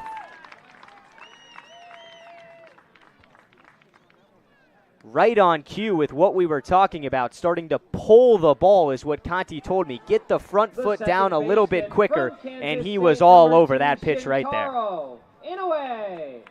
There's not many guys that can say they're going to do something and then go out and do it. And you talked about the conversation you had with Conti before the game, and good to see that when he puts his mind to something and he addresses what he needs to fix, he comes out and does exactly that. First and third for Inouye, just 1 out. First pitch. Right down the middle, strike 1 with the fastball. Mariners starting to get to the reliever, Jack Brown, a little bit. He came in to start the 4th. That's now 2 hits, 1 run. And Harris at third, Conti at first, just 1 out. 0-1. Back-to-back pitches right down the middle, 0-2. That's the situation, Gino, that we've been pointing out for the Mariners. If you're Inouye, you're just looking for a sacrifice fly to the outfield. Both of those good pitches to offer at, and now he's behind. The 2-strike pitch. Up and away, 1-2. Oh, that was a little bit close. I'd like to see Inouye attack a little bit more. A chance to do it here. 1 ball, 2 strikes, 2 on, with 1 out. A tie game in the bottom of the 4th. Pitch in the dirt. The count's even. Shintaro has been one of the clutchest hitters on this team, not just with runners in scoring position, but especially come the end and late stages of ball games. Chance to do some damage here in the 4th. Conti a big lead at first. 2-2. Popped up foul down the left field line.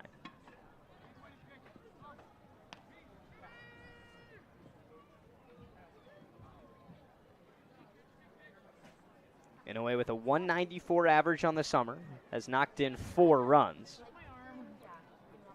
In a 2-2 matchup with the right-hander Jack Brown. He comes home. Ball low. Shinny has worked the count full. It's incredible. I mean, this is just a sight to see. The job is not done yet. The count's full. Conti at first, Harris at third. Throw goes over to first. Conti back diving.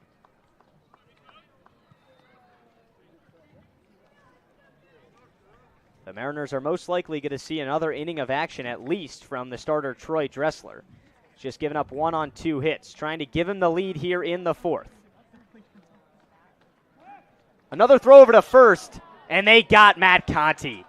Jack Brown double-dipped on the pickoff attempt, and Matt Conti wasn't ready for it. That's a massive second out.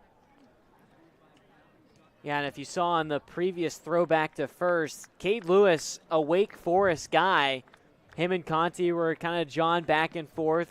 Lewis was smiling, but, yeah, just caught him off.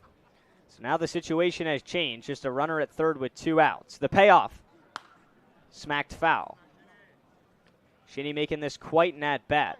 We've seen a few of those in this inning. Maddox Maloney, who came around to score after his leadoff single, really made Jack Brown work and then singled into left.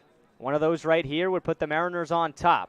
But you look back to another out left on the bases for Harwich. Saw 2 of those last night as well. Payoff. Swing and a miss, strike 3. Got him with the change-up low and away. And a disappointing end to the 4th for Harwich. But they tie things up. 1 apiece. We head to 5 on Cape League TV.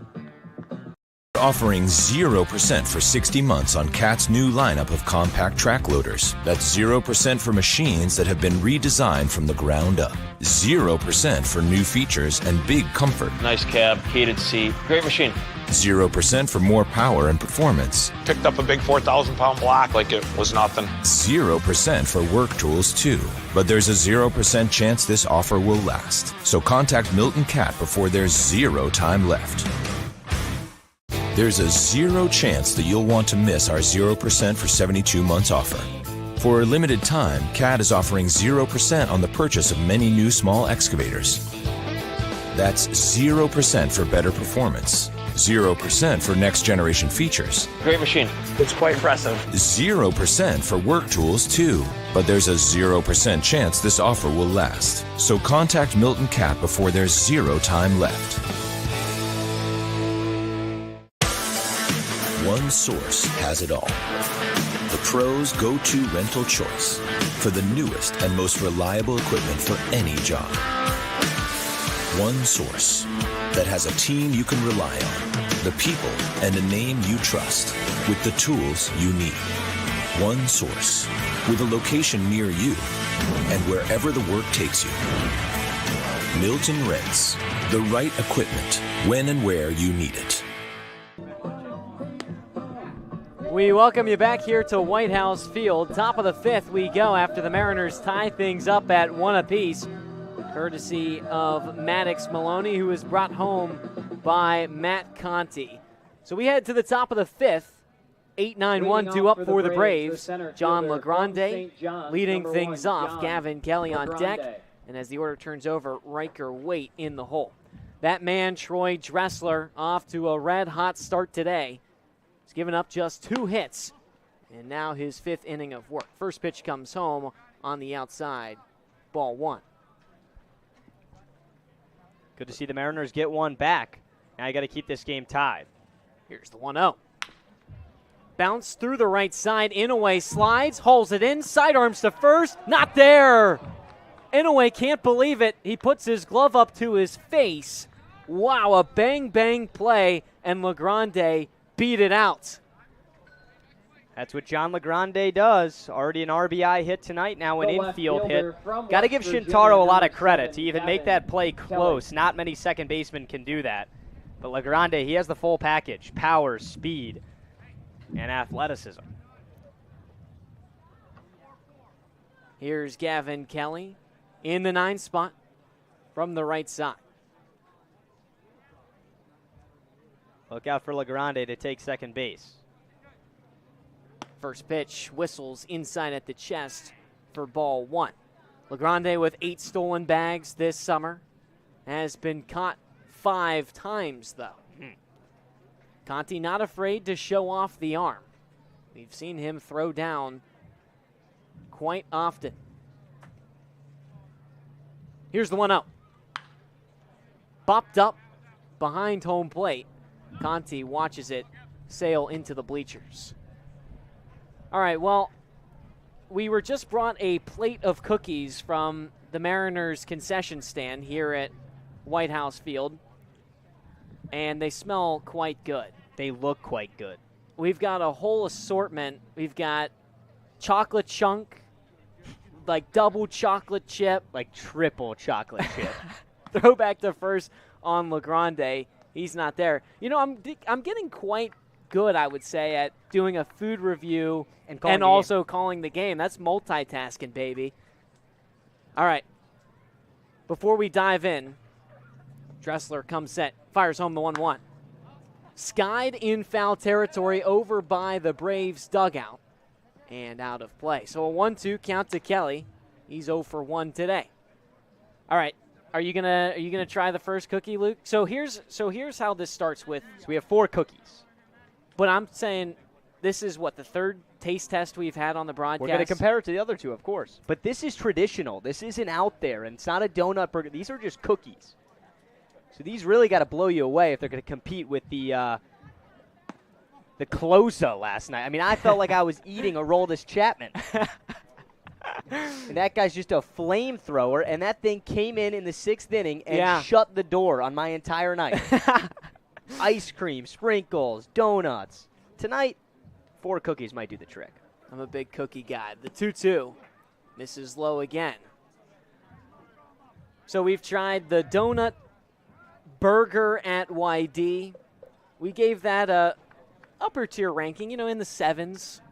And then the closer that you're talking about at Brewster, the donut ice cream sandwich, that was in the 9s for us.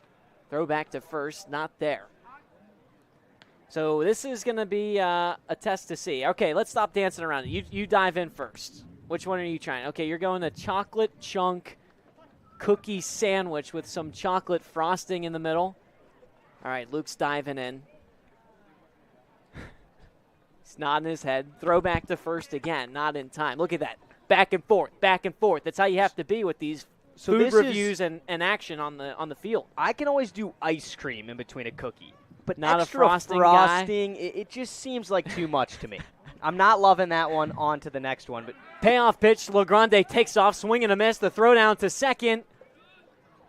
Not there. So LeGrande safe at second. Callie struck out off the heat from Dressler, his 4th strikeout of the day. And it's back to the top of the order. Here's Riker Waite, the shortstop. 1 out in the top of the 5th. Tie ball game, 1 apiece between the Braves and the Mariners. Waite 0 for 2 on the day. Have you given a thought on what the score is going to be for that cookie sandwich? That's a 5. Okay. Average. First pitch. Bounce down the third base line. Kennedy charges, and he throws him out at first. Waite retired for the 3rd time today. You got to dive in. I know. We're 2 outs. We're running out of time here. Okay. Am I going for the sandwich too? Of course. All right. Lewis.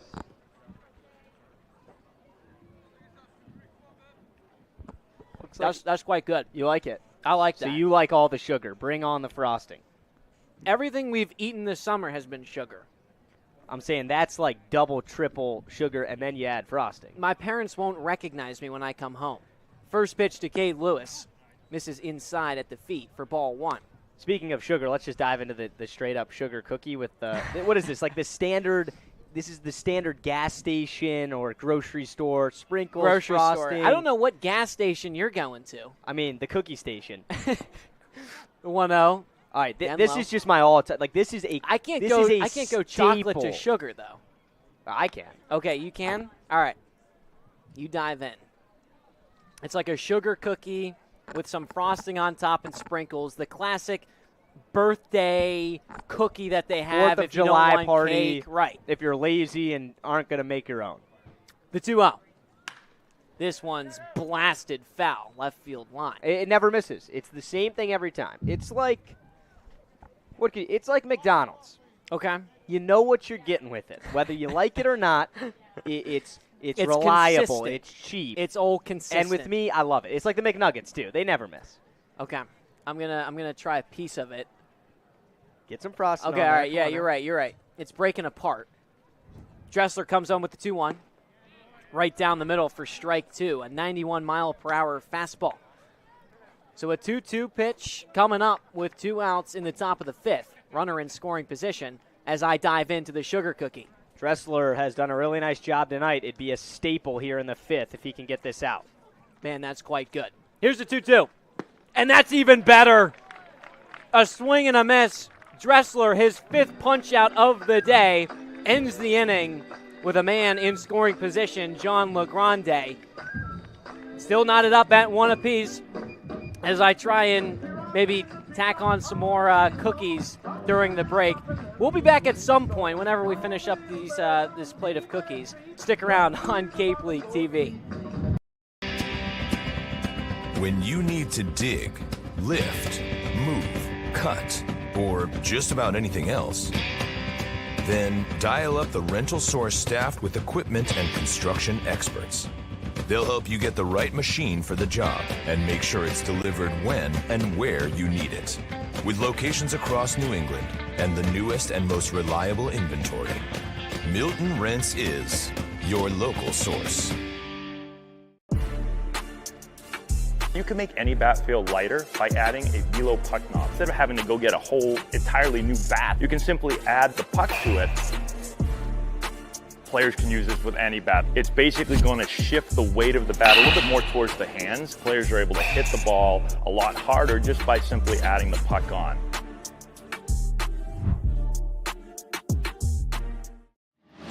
Cape Cod 5 is proud to be the official banking partner of the Cape Cod Baseball League. Cape Cod 5 offers a broad range of financial products and services tailored for every stage in your financial journey. Reach out to us. We're here to help. If you can dream it, if you can cruise in it, if you can summer in it, fish from it, or take it for a day at the beach, we can protect it. The Baldwin Group, protecting the possible. You know, it's always a good trait to be a multitasker. And I have to say, this Harwich Mariner broadcasting team has done that quite well this summer. Just finished up our third taste test of the summer. We go to different ballparks and try different things. Actually, the first time we've tried something here at our home field at White House. Tried an assortment of cookies.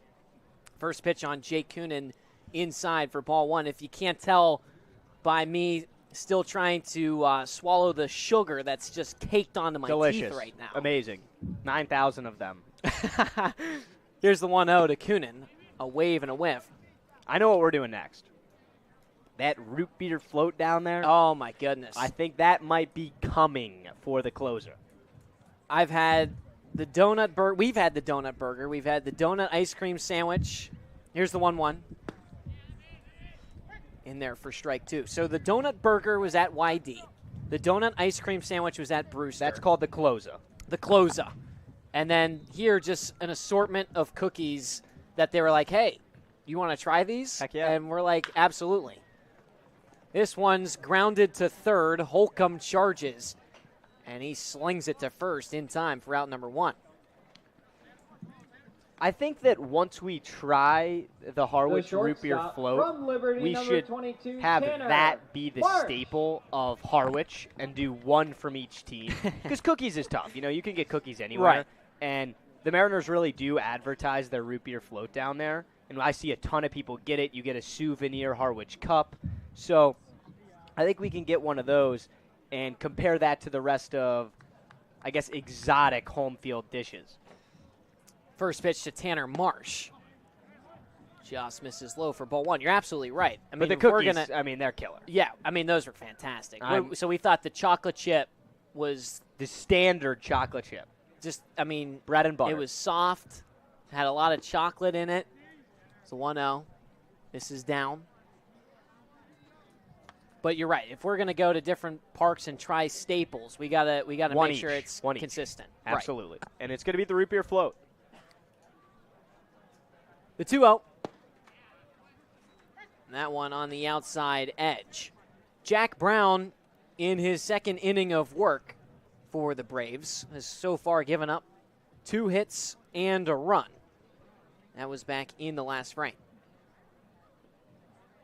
The 2-1 to Marsh. Hard hit, laser up the middle.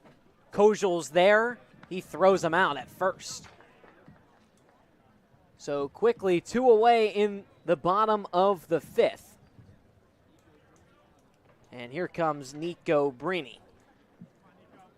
The center fielder from Wofford, number 4, Nico Brini. I'm getting texts from my mother saying, all you're doing is just trying all this sugar. She said I could be a food critic. We could be food critics. Well, we might have to think about that. If broadcasting, if we're like, all right, I think I want to pursue a career in food taste testing. I would love that. That would be a nice career switch. Or we could just keep doing what we're doing. You're right. And just try ballpark food the rest of our lives while calling baseball games. Here's the 1-0 to Brini. It's the upstairs edge for strike one. See, that's what I like about Nico Brini. That pitch is high. That pitch is high. Nico Brini is not a tall guy. And he did not complain once. He digs right back in. He's focused. He's here to hit, and he's here to get on. Here's the 1-1. Just taps it at the plate. Foul ball. And whether it's bottom of the fifth in a tie game with 2 outs and nobody on, or the bottom of the ninth with the bases loaded and the winning run at third, his approach is the same. And he's a ball player. He's ready to get out of the slump. The 1-2. Outside.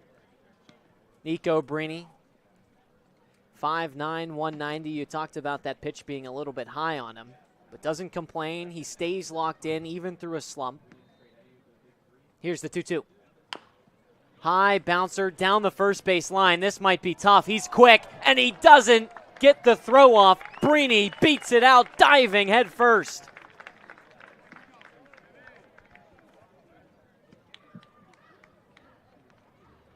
Any The way left fielder possible. from Texas, number Just a 24, grinder, a lot of hustle. Robin. You don't see many guys dive into first at all ever.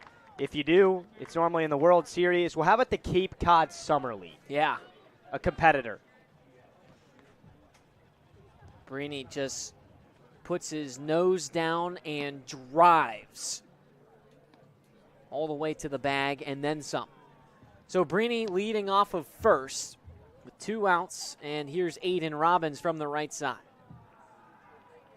Throw back to first, and he got him. Second time a Mariner base runner has been picked off. You can see Kyle Sylvester, the first base coach for the Mariners, didn't like that call. He was giving Eric Carmona a piece of his mind.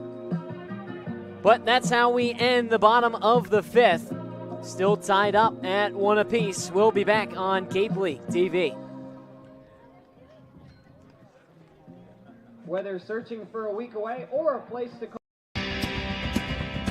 When you need to dig, lift, move, cut, or just about anything else, then dial up the Rental Source staffed with equipment and construction experts.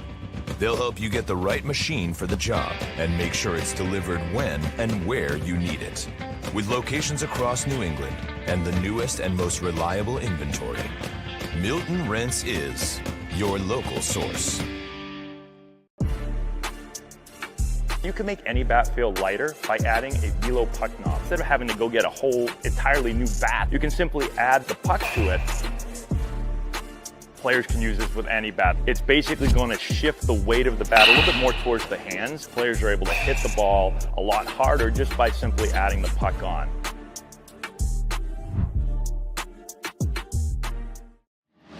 Cape Cod 5 is proud to be the official banking partner of the Cape Cod Baseball League. Cape Cod 5 offers a broad range of financial products and services tailored for every stage in your financial journey. Reach out to us. We're here to help. If you can dream it, if you can cruise in it, if you can summer in it, fish from it, or take it for a day at the beach, we can protect it. The Baldwin Group, protecting the possible. Leading off for the Braves, the right fielder. We from welcome you back Arkansas, to White House 25, Field. Time Kuhio now for the Aloy. 6. 3-4-5 due up in the Braves order. Here is the leadoff man, Kuhio Aloy, the right fielder. Getting set to face off against Troy Dressler for the 3rd time today. The first pitch upstairs for ball 1. Dressler in his 6th inning of work, and that time a 92-mile-per-hour fastball. His velocity on these pitches have remained pretty consistent. The 1-0 fastball misses low. I mean, how cool is this to see, Gino, a kid who pitched 2/3 of an inning in total at school at Wake Forest, and he's now coming into the Cape League, gets beat up in his first time around, and has been dominant since. The 2-0. This one's blooped into shallow center, down for a hit. Leadoff base runner is Kuhio Aloy. His first hit of the day. The third baseman from Vanderbilt, number 34. I'm interested to no outs. see Holcomb. how long this leash is going to be into the 6th inning for Dressler. The cutoff for Mariner arms have been in the 6th inning.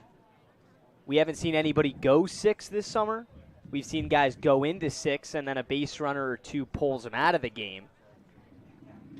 If Troy can get out of the 6, I would be awfully impressed with the longest outing of the summer from a Mariner. Here's Braden Holcomb from the right side. First pitch. This one's lined into left field as Marsh from short leapt up to try and make a play. It squirts out into the outfield. Some action in the Mariners bullpen is Olin Johnson. Not sure when the Mariners will go to him. But with no outs, runners on first and second for the Braves. Arkansas, number 5, In the top of the 6th, still tied up at 1 apiece. Steve Englert just grabbed his walkie-talkie, is calling down to the bullpen, to the coach down there next to Olin Johnson. They just had a few words of communication, but Dressler will throw at least a pitch to Kojal. First pitch on Kojal, upstairs for ball 1. Dressler has now given up 5 hits today, just 1 run.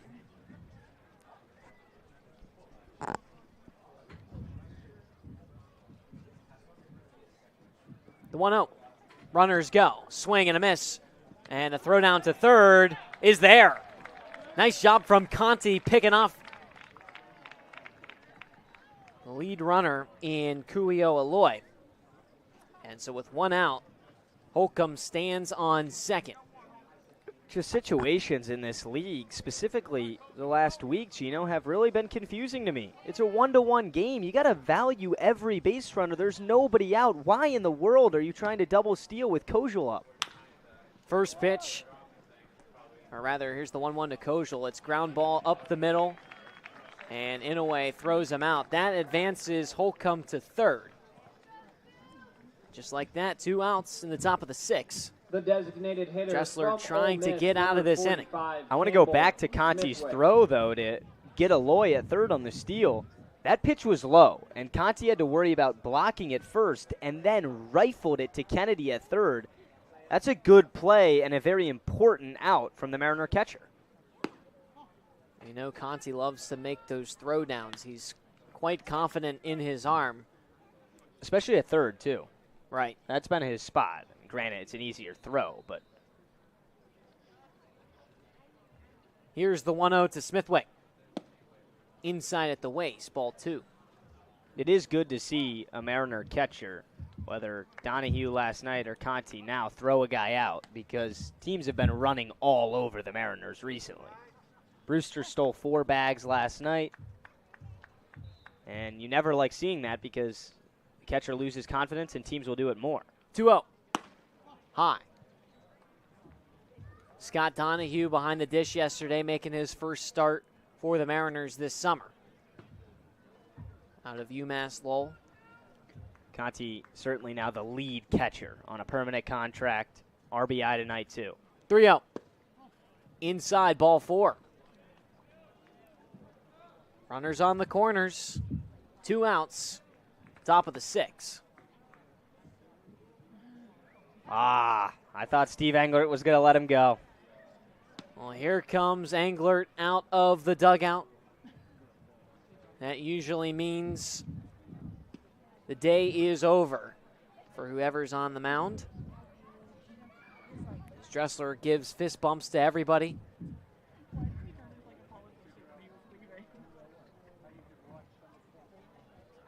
Englert cut the sleeves off that hoodie too. He loves those short sleeve hoodies.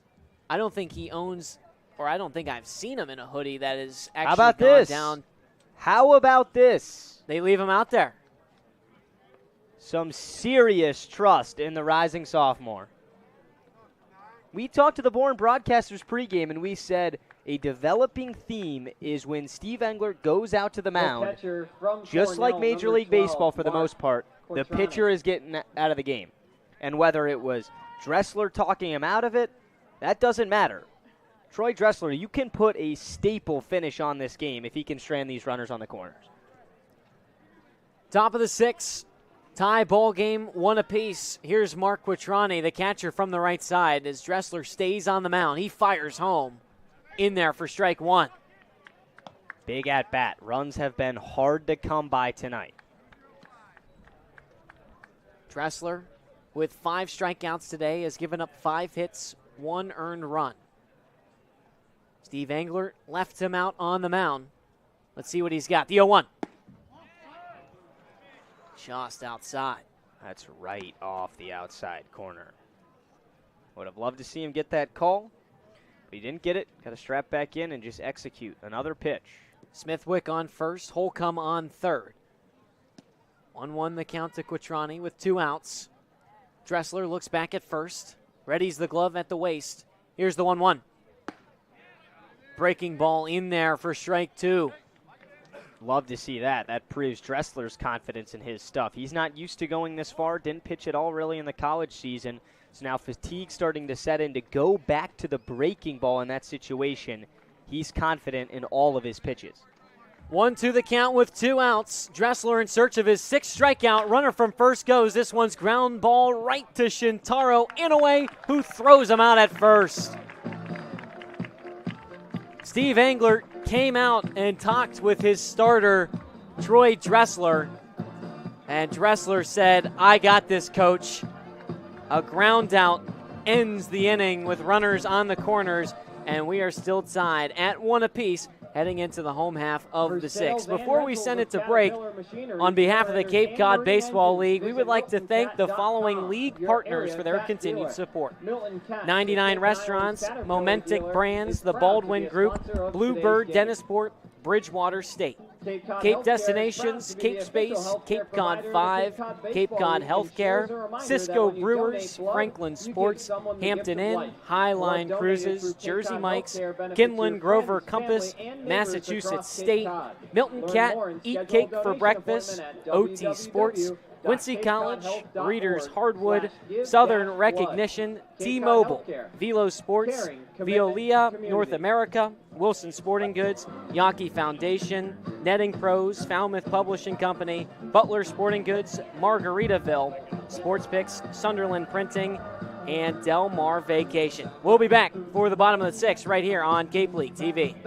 We're offering 0% for 60 months on CAT's new lineup of compact track loaders. That's 0% for machines that have been redesigned from the ground up. 0% for new features and big comfort. Nice cab, heated seat, great machine.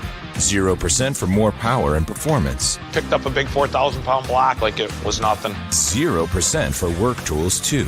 But there's a 0% chance this offer will last. So contact Milton Cat before there's 0 time left. There's a 0 chance that you'll want to miss our 0% for 72 months offer.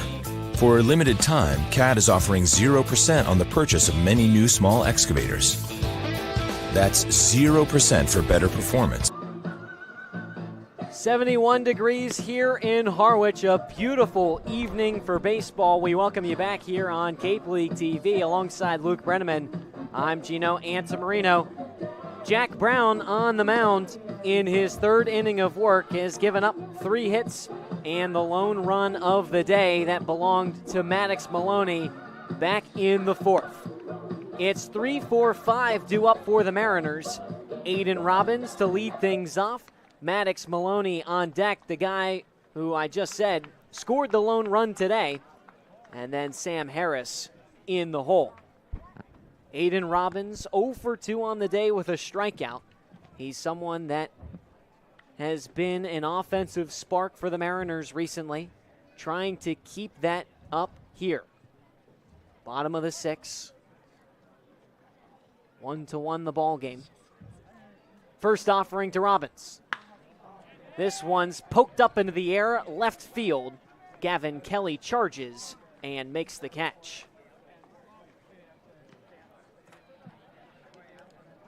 So a first pitch fly out to the left fielder for the Mariners. From Oregon, number 39, and here comes Maddox Maloney. Maloney singled and walked today. Rising junior from Oregon. Gets set for the first offering from Jack Brown. Here's the pitch. Maloney shows bunt, taps it down the third base line. It's going to be a bang-bang play. The throw down to first, it's there. What a play from Braden Holcomb, losing the hat in the process. It doesn't matter as he throws out Maloney. My, oh my, a dazzling play down the line. His entire body was ahead of the right hand that he reached the opposite way he was running down the line towards the bag and then threw across his body to beat Maloney. That's the only play that could have beat Maddox to the bag. Unbelievable.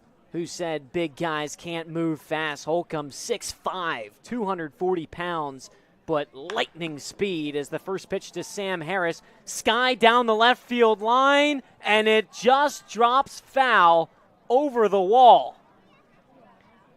Just missed that one, a little bit late.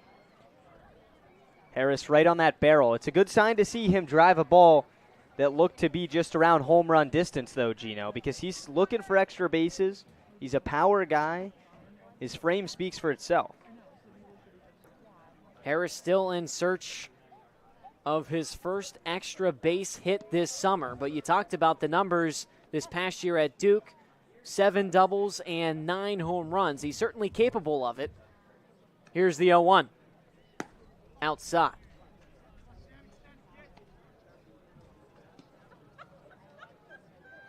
Quickly 2 away in the bottom of the 6 in what has been a defensive battle between the Braves and the Mariners.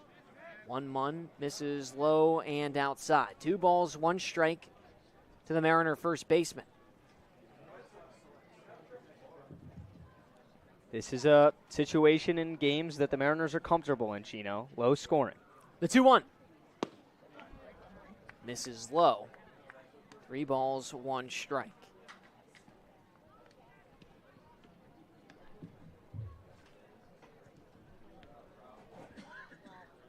D. Kennedy on deck if we get there. Here's the 3-1. Misses low for ball 4. Good eye from Sam Harris, his second walk of the day.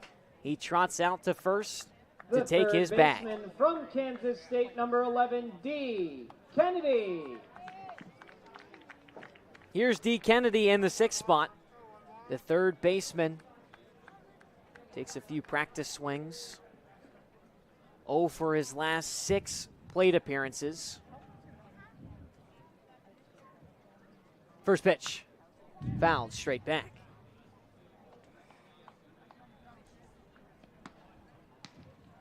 Two outs, a base runner on first in Sam Harris. Either team trying to open the floodgates here at White House. Bourne with just 5 hits, Harwich with just 4. Here's the 0-1 to Kennedy. Ground ball past the mound, goes to the shortstop, Waite. Sidearms to first. It's there for out number 3. So the Mariners leave one stranded in Sam Harris. Still knotted up at 1 apiece. We head to the 7th. Stick around on Cape League TV.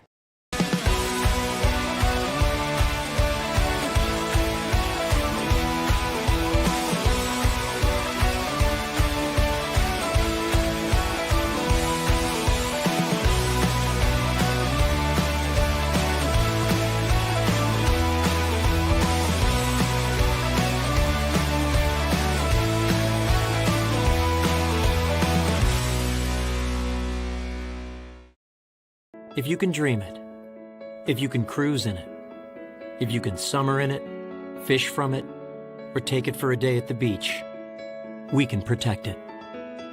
The Baldwin Group, protecting the possible. There hasn't been a ton of training when it comes to bat speed or products for players to be able to train bat speed.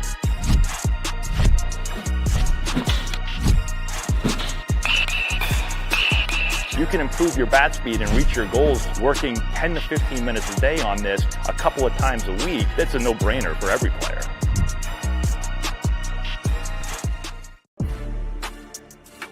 You can make any bat feel lighter by adding a velo puck knob. Instead of having to go get a whole entirely new bat, you can simply add the puck to it. Players can use this with any bat. It's basically going to shift the weight of the bat a little bit more towards the hands. Players are able to hit the ball a lot harder just by simply adding the puck on.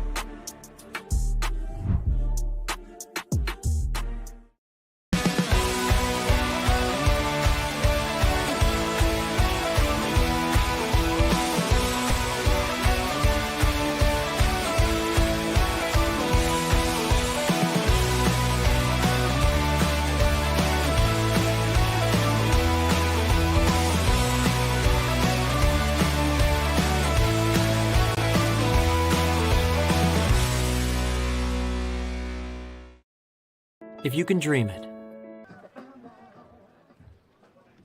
We've played 6 at White House Field, and all square at 1. The Bourne Braves due up in the top of the 7th, 8, 9, and 1. LeGrand, Kelly, and Riker wait. LeGrand is 2 for 2 so far with an RBI hit. New arm for Harwich. Olin Johnson, a first pitch fastball, swinging, strike 1. How about 6 innings, 5 hits, just 1 earned from the starter Troy Dressler. Another fantastic start for the righty at a wake. 0-1, LeGrand stays away. The count's even. Take a look at Olin Johnson, the righty out of North Carolina so far this summer. Has pitched 3 times, 5 1/3, given up 4 earned runs. Trying to keep this game tied, the 1-1. Chopped at the plate. Johnson gets ahead of LeGrand, 1-2. Last time Johnson pitched was back against Falmouth on July 8th. Went 2 1/3, gave up 3 hits, 2 earned runs. He's ahead of the guy that's been the Mariners' kryptonite tonight. 1-2. Inside, 2-2. John LeGrand, just a true New York guy. Goes to St. John's, a massive Yankees fan. Started playing college ball in junior college. Worked his way up to the Big East level at St. John's, and now he's really taken over the Cape. 2-2. Off the outer edge. Ooh. Man, Conti thought he was going to get that call, and I think Johnson did too. You know what I love about LeGrande, though? His middle name. Corleone. Named after the Godfather. Payoff pitch. Inside ball 4. LeGrande has reached all 3 times tonight. That's just what he does. From West Virginia, and he's a heck of a center fielder, too. Kelly. So you got a base stealer on first right now, nobody out. A tie game in the top of the 7th. For the 3rd time tonight, it'll be the left fielder, Gavin Kelly.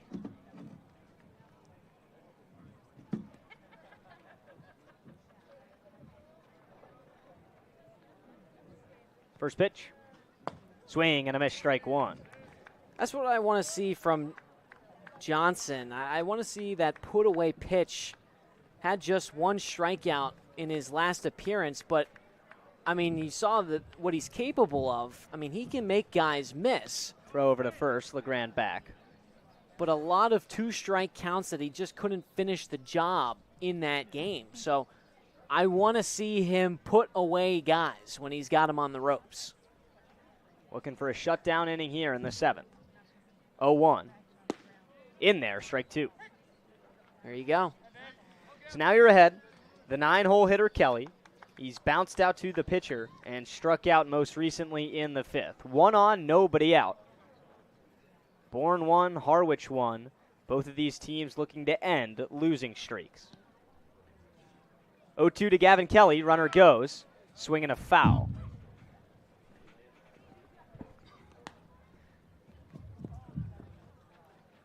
So, Gino, let me ask that question now. When you talk about Olin Johnson and having put away stuff or looking for it, what do you want to see him go to? Because that fastball is not overpowering right at 90. Yeah, I think I would stick with that right now. I mean, Kelly 0 for 2 today, struck out in his last at-bat. Throw over to first. LeGrande back in there. Harris lost the ball on the tag.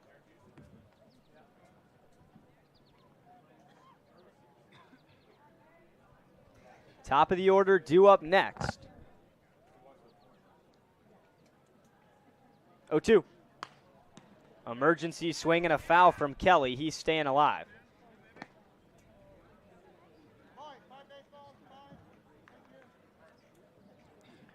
The left fielder Kelly, just a rising sophomore at West Virginia. Solid baseball school in the Big 12. They made it to the Super Regionals this season, lost to now the national champions, LSU. 0-2. Another foul.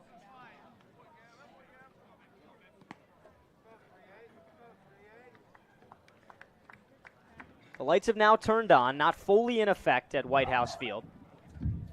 This game is flying by to an extent.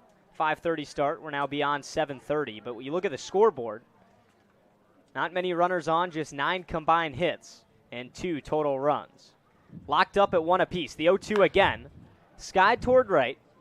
Kunin underneath. He makes the catch.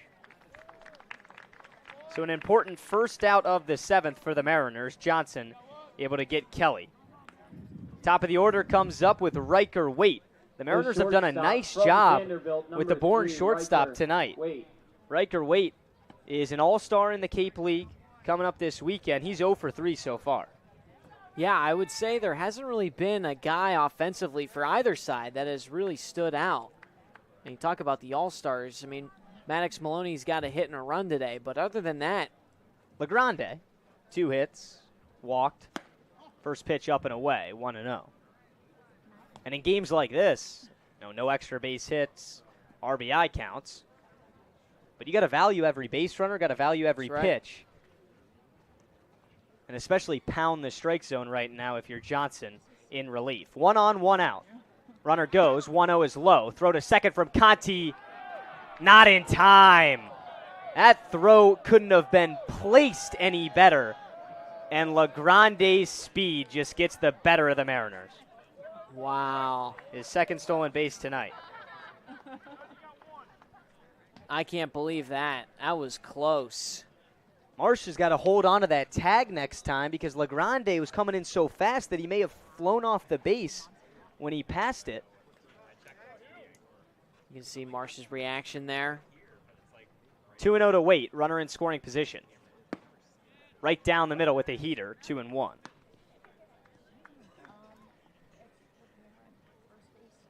First 3 guys in this Bravos order. Just 1 hit. And all 3 are all-stars. 2-1. Low with the changeup, 3-1. LeGrande got on from a walk to start the 7th.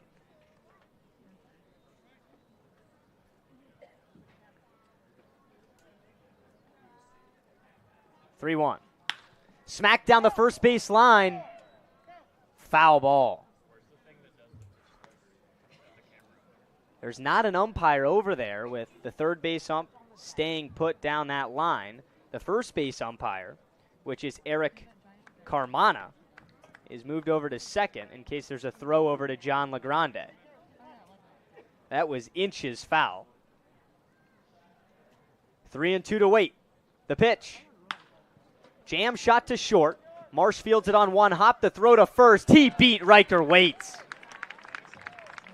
Tanner Marsh moving to the glove side, and a fantastic play for the second out of the inning. That's why they call him T-Smooth. Lewis. Backhand pick and a nice throw on the run. Riker Waite is your traditional leadoff hitter. He's a contact guy with a ton of speed, is yet to get caught stealing so far this year. And that's not an easy play at all for any runner, but to be able to get him at first, well done. First pitch swinging is Lewis. Bouncer up the middle. Inouye takes it, and that's the 3rd out of the inning. Olin Johnson comes in and posts a scoreless 7th after losing LeGrande on 4 pitches to start the inning. And this game stays tied. We head to the home half on the Mariners Radio Network. Cape League TV. Cape Cod 5 is proud to be the official banking partner of the Cape Cod Baseball League. Cape Cod 5 offers a broad range of financial products and services tailored for every stage in your financial journey. Reach out to us. We're here to help. At Cape Cod Healthcare, we're committed to excellence and compassion in everything we do, like helping people maintain their active lifestyles. Our innovative orthopedic program combines advanced techniques and leading-edge technology with highly specialized teams, including our nationally recognized Center of Excellence for Joint Replacement. Our focus is getting you back to doing the things you love, in the place you love. The Center of Excellence and the quality of care that we can deliver makes all the difference to the patients. They understand that they can get the best care right here on Cape Cod. Here at the Mass State Lottery, we know there's no bigger win than the $1 billion we provide each year to support all 351 cities and towns in Massachusetts. Now that's how we all win. The Mass State Lottery. Welcome to the state of winning. Here at the Mass State Lottery, we're known for our monster wins. But there's no bigger win than the $1 billion we provide each year to support all 351 cities and towns in Massachusetts. In our game, we know that supporting local businesses and helping communities is how we all win. Because at the lottery, we're all playing for the home team. The Mass State Lottery. Welcome to the state of winning. Cape Cod 5 is proud to be the official banking partner of the Cape Cod Baseball League. Cape Cod 5 offers a broad range of financial products and services tailored for every stage in your financial journey. Reach out to us. We're here to help. At Cape Cod Healthcare, we're committed to excellence and compassion in everything we do, like helping people maintain their active lifestyles. Our innovative orthopedic program combines advanced techniques and leading-edge technology with highly specialized teams, including our nationally recognized Center of Excellence for Joint Replacement. Our focus is getting you back to doing the things you love, in the place you love. The Center of Excellence and the quality. Everybody is all loosened up, stretched out. It's time for the home half of the seventh at White House Field. Deadlocked at 1 apiece between the Bourne Braves and Harwich Mariners. Welcome you in on Cape League TV alongside Gino Antamarino. I'm Luke Brenneman. Gino, the Braves have lost 2 in a row. The Mariners have lost 3 in a row. What's going to take for Harwich to pull this one out? I'm going to give a classic answer and say grit. This is a Mariners team that likes to play small ball. They've got to attack, and it's going to start with this guy right here. We know Conti's ready to go. First pitch swing, and Conti lines one into right center, down for his second hit of the ball game. Matt Conti has been ready to hit tonight. That's his second single. He had the RBI hit in the fourth. And a good sign for the Mariners in the home half of the seventh. Now he just has to make sure he doesn't stand too far off the base. Conti was picked off of first in the fourth inning after he got on. And that was a massive spot because this guy right here was due up in a way with runners on the corners and just 1 out. They picked off Conti at first base, suddenly became 2 outs, and then Inouye struck out down the inning. First pitch, Inouye shows bunt. Rips it away, 1-0. New pitcher for the Braves. They go to the right-hander out of Bryant University, Landon White. He's making his 6th appearance of the summer. As a 7.45 ERA. 1-0, Inouye misses with the bunt, throw back to first. Conti narrowly back in time. I mean, for a catcher who doesn't run very well naturally and is simply not a base stealer. He's got just 2 stolen bags this summer. And those are on double steal attempts where he's just the guy behind. And the throw goes to the opposite base. 1-1 to Shintaro. Runner at first, nobody on. The pitch. A strike down the middle. Inouye pulled the bunt away for some reason and is now behind 1-2. So there goes the idea of laying down a sacrifice bunt for Inouye. He digs back in, looking to protect. Landon White gets set. And comes home. Chopped foul.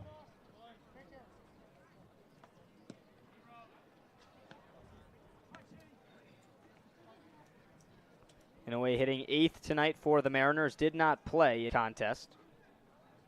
Jake Coonan is on deck. Conti and Lewis, the 2 Wake Forest teammates. You can see them talking back and forth to each other.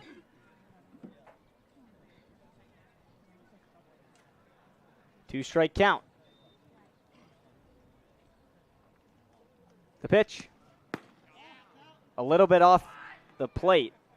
2-2. One of those borderline takes, Gino Inoue is always cutting it close. I don't know how he does it. 2 balls, 2 strikes, tied up at 1 apiece. Conti at first, nobody out in the 7th. 2-strike pitch, jam shot towards left. Gavin Kelly is on it, 1 down. Fastball ran in on the hands of the left-handed hitter The Inoue. right fielder from Princeton, number 5, Jake Coonan. He has a couple words on his way back to the dugout with Jake Coonan. Coonan's 0 for 2 so far tonight, has struck out and grounded out to third.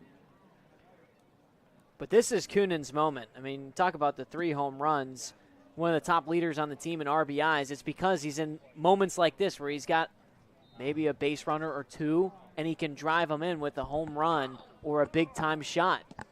He has the power to change the game in one swing. First pitch, low and away, 1-0.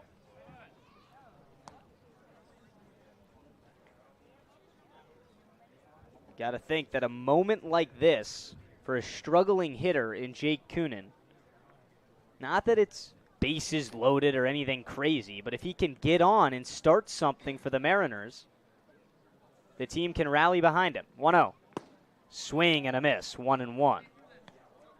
And this is a nice moment for him because it's not necessarily crunch time yet. Still only in the bottom of the 7th, but there's only 1 out. You're just going up there, you're being relaxed. Top of the order behind him. 1-1. Right down Broadway, Coonan behind, 1 ball and 2 strikes. The mixing and matching of velocities from Landon White is his game. The fastball is only around 88. 2-strike pitch. Off the upper edge, 2-2. Steve Englert yelling out from the Mariner dugout. Come on, grind, Coonan, let's go. So I talked about, if the Mariners want to pull this victory out, it's got to be gritty. 2-2, runner at first, 1 down. Swing and a miss. Coonan down on strikes for the 2nd time tonight.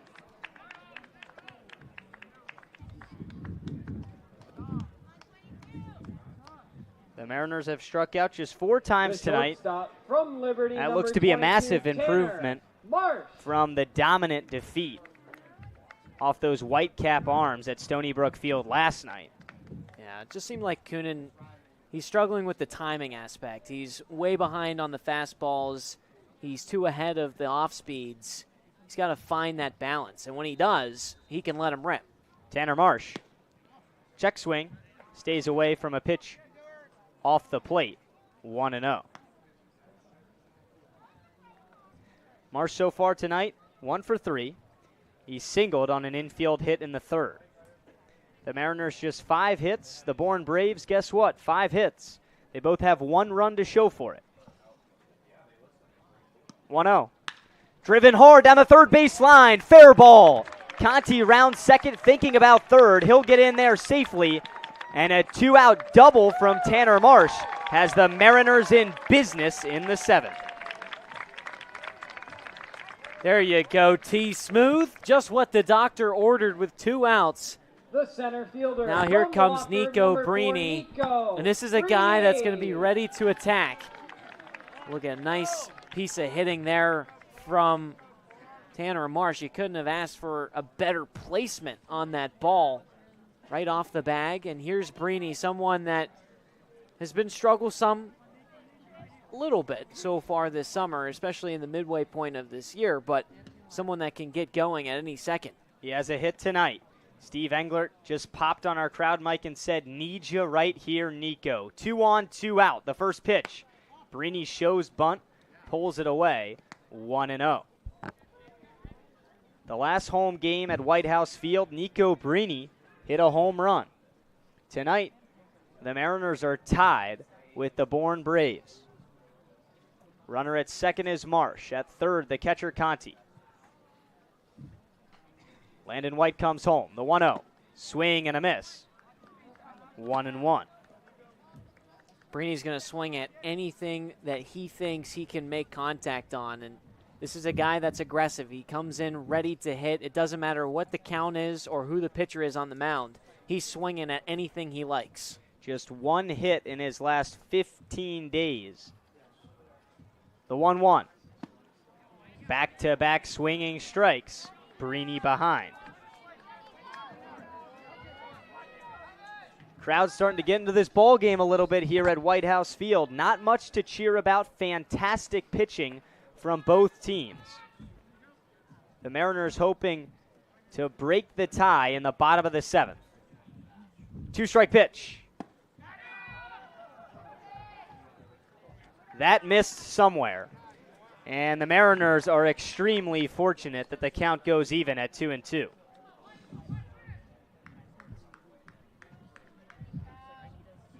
It's all a mental game. Landon White looks to strap back in. Breeny stays in the left-handed batter's box. 2 on, 2 out. The pitch. Driven into right, it's down! Nico Breeny delivers the goods. Rounding first, headed to second to score. And Nico Breeny puts the Mariners up 3-1 with a 2 RBI double in the 7th. That's what I'm talking about, Breeny. What a hit from him. In a big moment. 2 outs, 2 strikes. And what does he do? He stays aggressive. If he's going down, Luke, he's going down swinging. I love that mentality out of him, and it pays off for him right there. He was fortunate to see another pitch after the 1-2 barely missed the plate from Landon White, and he gave Breeny a center-cut fastball, and Nico was ready for it. Pulled it down the right field line, and the Mariners lead by 2. The 7th isn't over. Here's Aiden Robbins. First pitch, changeup in there, strike 1. Robbins so far tonight, 0 for 3. This is a guy who hit over 400 for average at school at Seton Hall. Runner in scoring position, still 2 out. The 0-1. Wave and a miss. So Robbins behind 0-2. But man, you got to feel good for Nico Breeny right now. Absolutely. Smiling over on second. 2-strike pitch. Swing and a miss. Good morning, good afternoon, and good night. Robbins strikes out for the 2nd time tonight, but not before Nico Breeny and Tanner Marsh combined for back-to-back 2-out doubles in the 7th. The Mariners lead by 2. We head to inning number 8 on Cape League TV. Cape Cod 5 is proud to be the official banking partner of the Cape Cod Baseball League. Cape Cod 5 offers a broad range of financial products and services tailored for every stage in your financial journey. Reach out to us. We're here to help. Here at the Mass State Lottery, we're known for our monster wins. But there's no bigger win than the $1 billion we provide each year to support all 351 cities and towns in Massachusetts. In our game, we know that supporting local businesses and helping communities is how we all win. Because at the lottery, we're all playing for the home team. The Mass State Lottery. Welcome to the state of winning.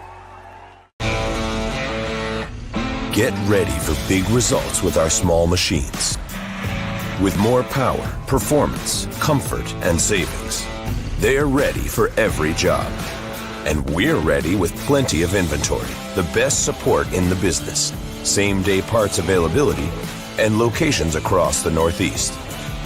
So you can always be ready to work. Milton Cat, always ready. If you can dream it, if you can cruise in it, if you can summer in it, fish from it, or take it for a day at the beach, we can protect it. The Baldwin Group. Protecting the possible. Cape Cod 5 is proud to be the official banking partner of the Cape Cod Baseball League. Cape Cod 5 offers a broad range of financial products and services tailored for every stage in your financial journey. Reach out to us. We're here to help. Here at the Mass State Lottery, we're known for our monster wins. But there's no bigger win than the one. The Mariners take the lead in the bottom of the 7th, and they bring in Christian Rodriguez for the 8th. Gino Rodriguez has pitched over 10 innings in the Cape League, yet to give up an earned run, and named an All-Star. You caught up with him pregame today. What did he have to say about that? He talked about how much of an honor it was for him, obviously, to get that. But he was so quick to give credit to his family for getting him to this point. I mean, talked at length at how much his family has meant to him. They're out here on the Cape. They're taking in some of the games here this week. They'll be at the All-Star game this weekend. And you have to think it's just going to make Christian Rodriguez play with a little bit more. Well, he has plenty to play for tonight. Harwich up by 2 on a 3-game losing skid, and it's his job to protect the lead, at least for the 8th. The batter, Kuhio Aloy, takes a first pitch fastball right down Broadway, strike 1. Christian Rodriguez can really pound in the fastball, the right-hander out of Florida. Just an all-around good guy. Does a lot of charity work, is pleasant to be around. 0-1 pitch. Upstairs, 1-1. But he's got his hands full in the 8th. He's dealing with 3, 4, and 5 in this Bravos lineup. Aloy, Holcomb, and Kojal. Aloy 1 for 2 today with a single and a walk. The 1-1. Low and away, 2 balls and 1 strike. The funny thing about Rodriguez is he's also a broadcasting student at Florida. So he can jump up here, put the headset on whenever he wants. 2-1. Fouled off. Count goes to 2-2. If that doesn't show you just how hard Kuhio Aloy is offering at each and every pitch that he decides to pull the trigger on, then I don't know what does. He's lost the bat twice tonight, just from loading up and putting everything in to these bat-on-ball swings. 2-2. Got him with the curveball. Rodriguez strikes out Aloy for the first out in the 8th. Pretty pitch there from Rodriguez. Gave up a couple of balls in that at-bat, but this is someone that he doesn't sway too far in the command aspect in terms of if he throws a couple of balls, he's going right back to throwing a couple of strikes. His command is some of the best we've seen on the Cape. Definitely a downhill pitcher. When he gets ahead, he doesn't shy away either. Just darts the strike zone. 1 out, nobody on. Braden Holcomb, the third baseman. He's 1 for 3 so far tonight. First offering. In there, strike 1. And it even makes Breeny's 2 RBI double that much more important when you see a guy like Rodriguez who does pound the zone. The 0-1 is right on the inside corner, 0-2. Because the worst thing you can do up 2 is walk a guy and bring the tying run to the plate in the later stages. Right. Rodriguez quickly ahead of Holcomb. No balls and 2 strikes. A righty-righty matchup. Rodriguez kicks and deals. Struck him out. On 3 pitches, Christian Rodriguez sits down Holcomb. 2 up, 2 down in the 8th. Both on the strikeout. He's ready to go. From Arkansas, Talked to him yesterday after the game against Brewster, and I asked him, "You going to pitch tomorrow?" And he said, "I'm ready whenever my name is called." It's nice to see him come in a big spot like this because the pitching rotations, Kojal digs in, first pitch swinging, popped him up. Drifting into foul territory, Conti runs to the wall, out of play. So 0-1 the count to Kojal, but it's consistent in the Cape. Whether it's every 4 days or 5 days, the rotation of arms and the days that certain guys start, and then the next reliever lines come in, they're very similar. So it could be 10-3 right now, and Christian Rodriguez is most likely coming into the game. But the Mariners have him with a 2-run lead. 0-1 is up and in, 1-1. And whether that's luck or give credit to Harwich for setting up their guy Rodriguez, an important spot for the righty out of Florida. 1-1 away, 2 balls and 1 strike.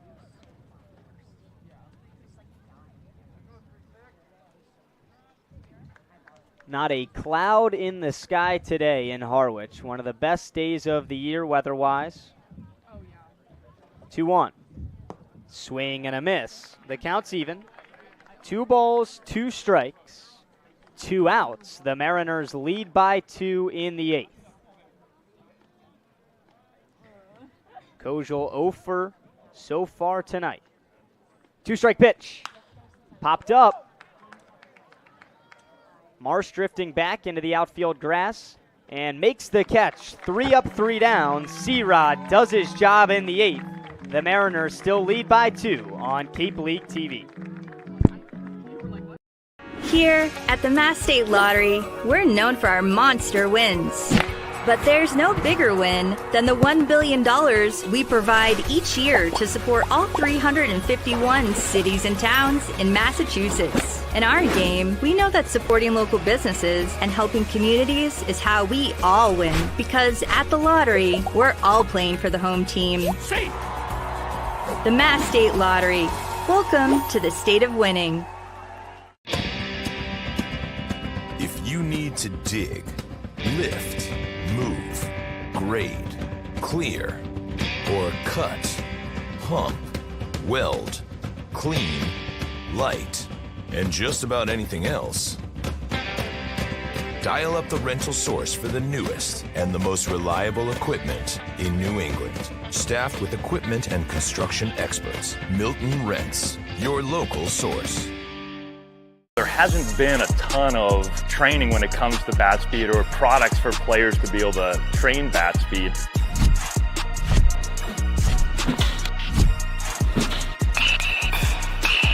You can improve your bat speed and reach your goals working 10 to 15 minutes a day on this a couple of times a week. That's a no-brainer for every player.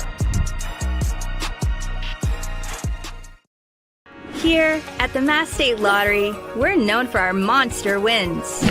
But there's... Back here at White House Field, the Mariners lead by 2, 3-1, looking to break a 3-game losing skid at home against the Bourne Braves. We welcome you into Cape League TV alongside Gino Antamarino. I'm Luke Brenneman. Gino, we hope that if the Mariners can hold on tonight, we're really looking back to that 2-out, 2 RBI double from Nico Brini. That's one of the better moments so far of this summer. Absolutely. And to be honest with you, you can look and say, okay, I want this guy in that situation. I want this guy. Nico Brini, even though his average is down, it's below 200 right now, I'm putting him in that situation almost every time because this is a guy that operates with so much focus and discipline. He's going out there, Luke, and he is attacking every single time. Landon White stays on the rubber. Maddox Maloney, the batter, first pitch swinging. Popped up, foul territory, first base side. Cade Lewis is under it. 1 pitch, 1 out. That's what the Braves are looking for. Maloney down for the second time today. The first baseman from Duke, number 30, Sam Harris. But, Gino, the last couple of days over the losing streak, I'll be accountable for the fact that, at least when I've been in your position now as the color commentator, I was a critic of the Mariners sitting back and watching a lot of first pitch strikes, getting into 0-2 counts. And tonight, although that's not pretty, a first pitch pop-up in foul territory, they have been aggressive. Harris offers at one, another infield fly. Third baseman Braden Holcomb has it, 2 outs on 2 pitches. But what are your thoughts on it? Because this team, their bread and butter is getting on walks, stealing bases, and just finding that one big hit, and then relying on the pitching. I think it depends on the pitcher, obviously. If you've got a guy that's struggling with locating the zone, I don't mind you sitting back and being a little bit more passive, but if you know a guy is going up there and he is pounding, you got to be ready to hit. Kennedy hitless so far tonight. He takes a first pitch strike down the middle, 0-1. Kennedy, another Mariner All-Star. You caught up with him pregame for those segments that'll be dumped on our social media throughout the week. 0-1, up and away. 1 ball and 1 strike. But he's got to try and get things going. He struck out 4 times yesterday. He's 0 for 3 so far tonight. He leads this team in RBIs. 2 out, nobody on. Ners up 3-1. Awkward swing and a miss. Kennedy behind.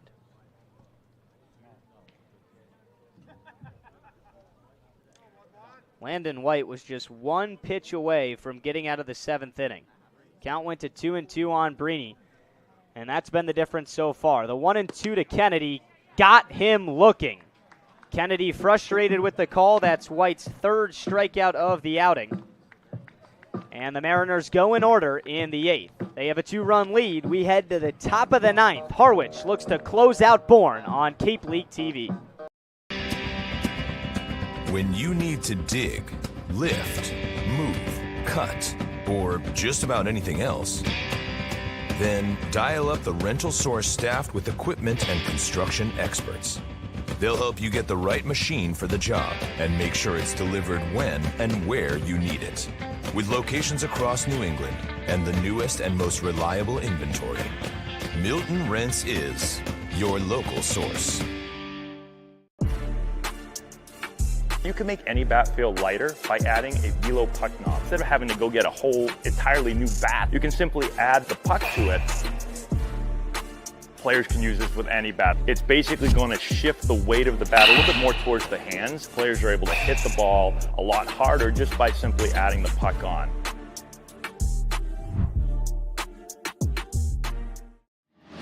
Cape Cod 5 is proud to be the official banking partner of the Cape Cod Baseball League.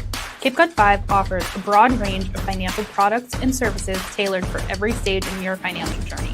Reach out to us. We're here to help. If you can dream it, if you can cruise in it, if you can summer in it, fish from it, or take it for a day at the beach, we can protect it. The Baldwin Group. The Mariners trying to snap a 3-game losing skid. Here in the top of the 9th, we welcome you back here to White House Field. Just a reminder, this broadcast is a copyrighted production of the Cape Cod Baseball League. Any unauthorized duplication, retransmission, or other use is strictly prohibited. First pitch to Campbell Smithwick from the left side, in there for strike 1. 6, 7, 8 due up in the Bravos order. Christian Rodriguez in his 2nd inning of work. Came in the 8th and dealt 2 strikeouts and a flyout. The 0-1 misses outside. Smithwick today 1 for 2 with a single and a run. Also add in a walk to his stat line today. Here's the 1-1. This one's blasted into left. Robbins not having to move much. He's there to record the first out. The Braves down to their last 2 outs to try and get back in this ball game. Bourne also riding a 2-game losing skid. The catcher from Cornell. I think if the Mariners can hold on, it's just a massive sigh of relief to end the losing streak and go into an off day tomorrow.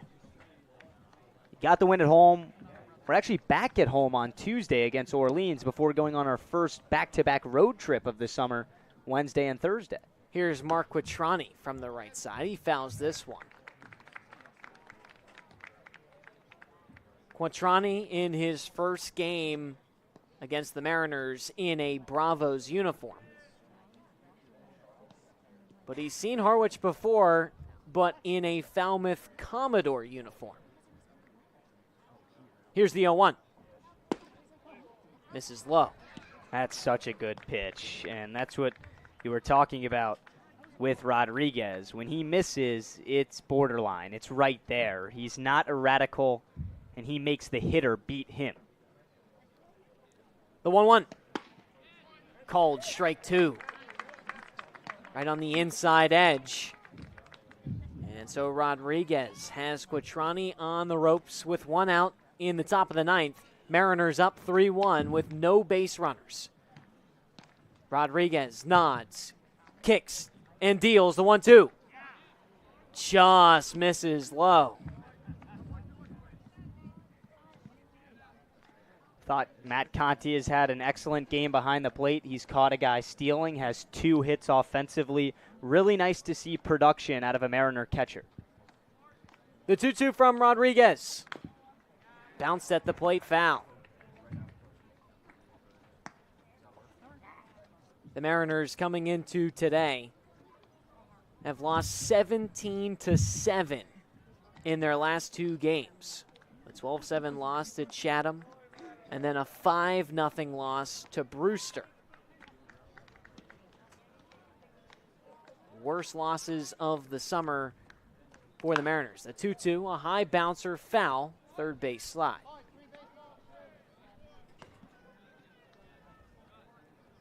So the Mariners trying to right the ship with a win here against the Braves.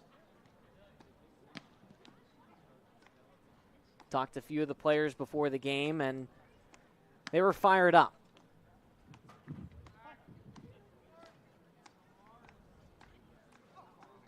Rodriguez kicks and fires the 2-2.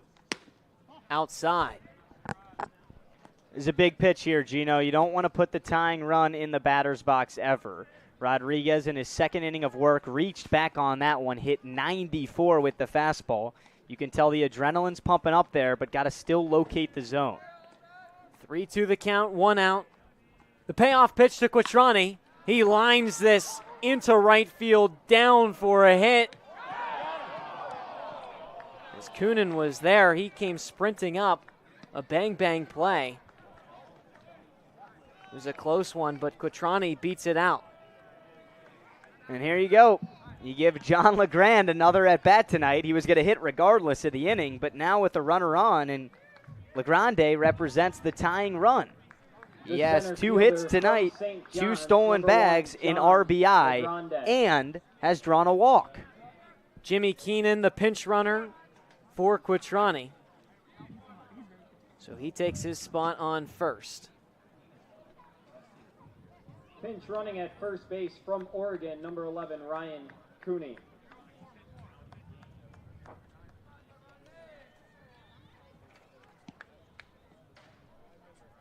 That is Ryan Cooney, my mistake. Over on first. John LeGrande, 2 singles and a walk. They check on Cooney on first. He's back diving. The Mariners can turn 2 with the best of them as well. Keep an eye out for the double play ball. First pitch to LeGrande.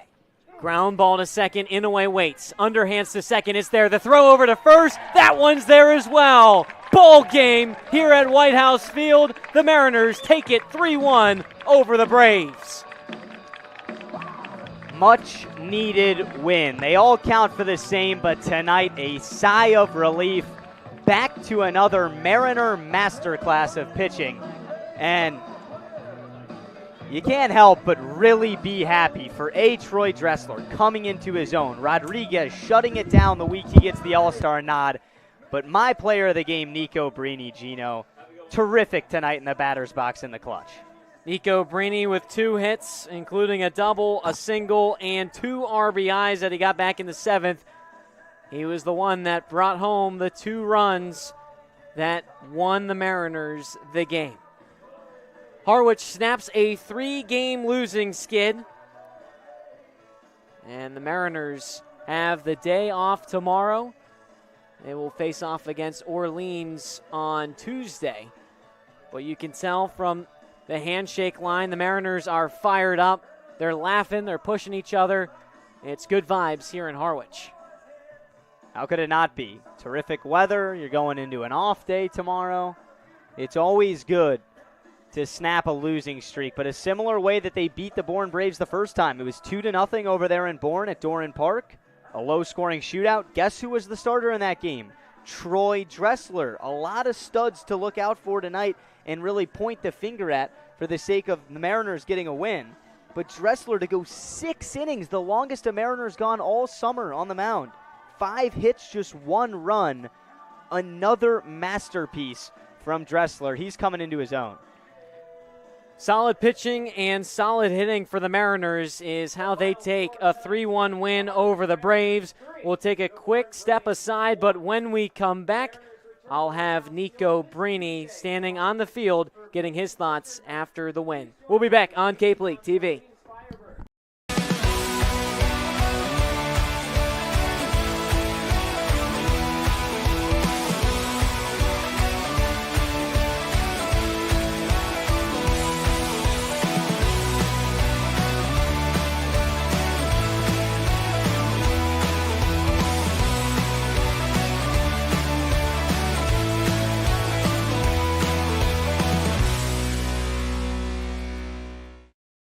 If you can dream it, if you can cruise in it, if you can summer in it, fish from it, or take it for a day at the beach, we can protect it.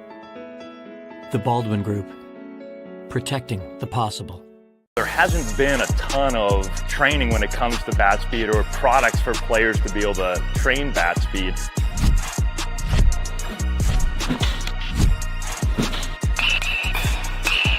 You can improve your bat speed and reach your goals working 10 to 15 minutes a day on this a couple of times a week. That's a no-brainer for every player.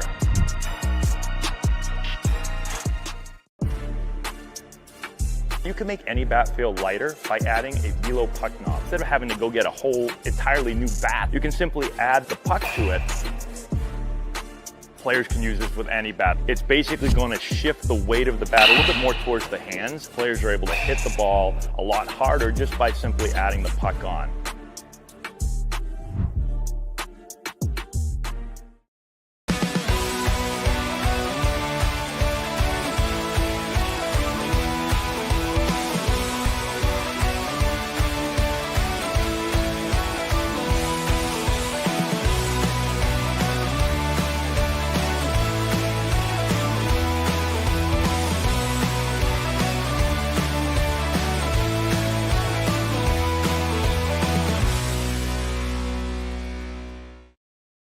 If you can We welcome you back to White House Field. The Mariners knock off the Bourne Braves, a final score 3-1. But the hero tonight, Nico Brini, with a 2 RBI double in the bottom of the 7th inning. Our Gino Antamarino is about to catch up with Nico. But a win that the Mariners needed. You never want to streak. You never want to lose more than 2 in a row, 1 in a row. But to snap a 3-game skid against a Braves team who's struggling, they caught him at the right time. And Harwich stays over 500. They move to 11-9 on the summer. 3-1 final. The combination of Troy Dressler, Olin Johnson, and Christian Rodriguez shut it down, giving up just 6 hits, but more importantly, 1 earned run. And we're still trying to figure out all the technical components that come with catching up with Brini on the field. Nonetheless, Gino Antamarino has him on the sideline. We send it down to you, Gino. How's Nico feeling?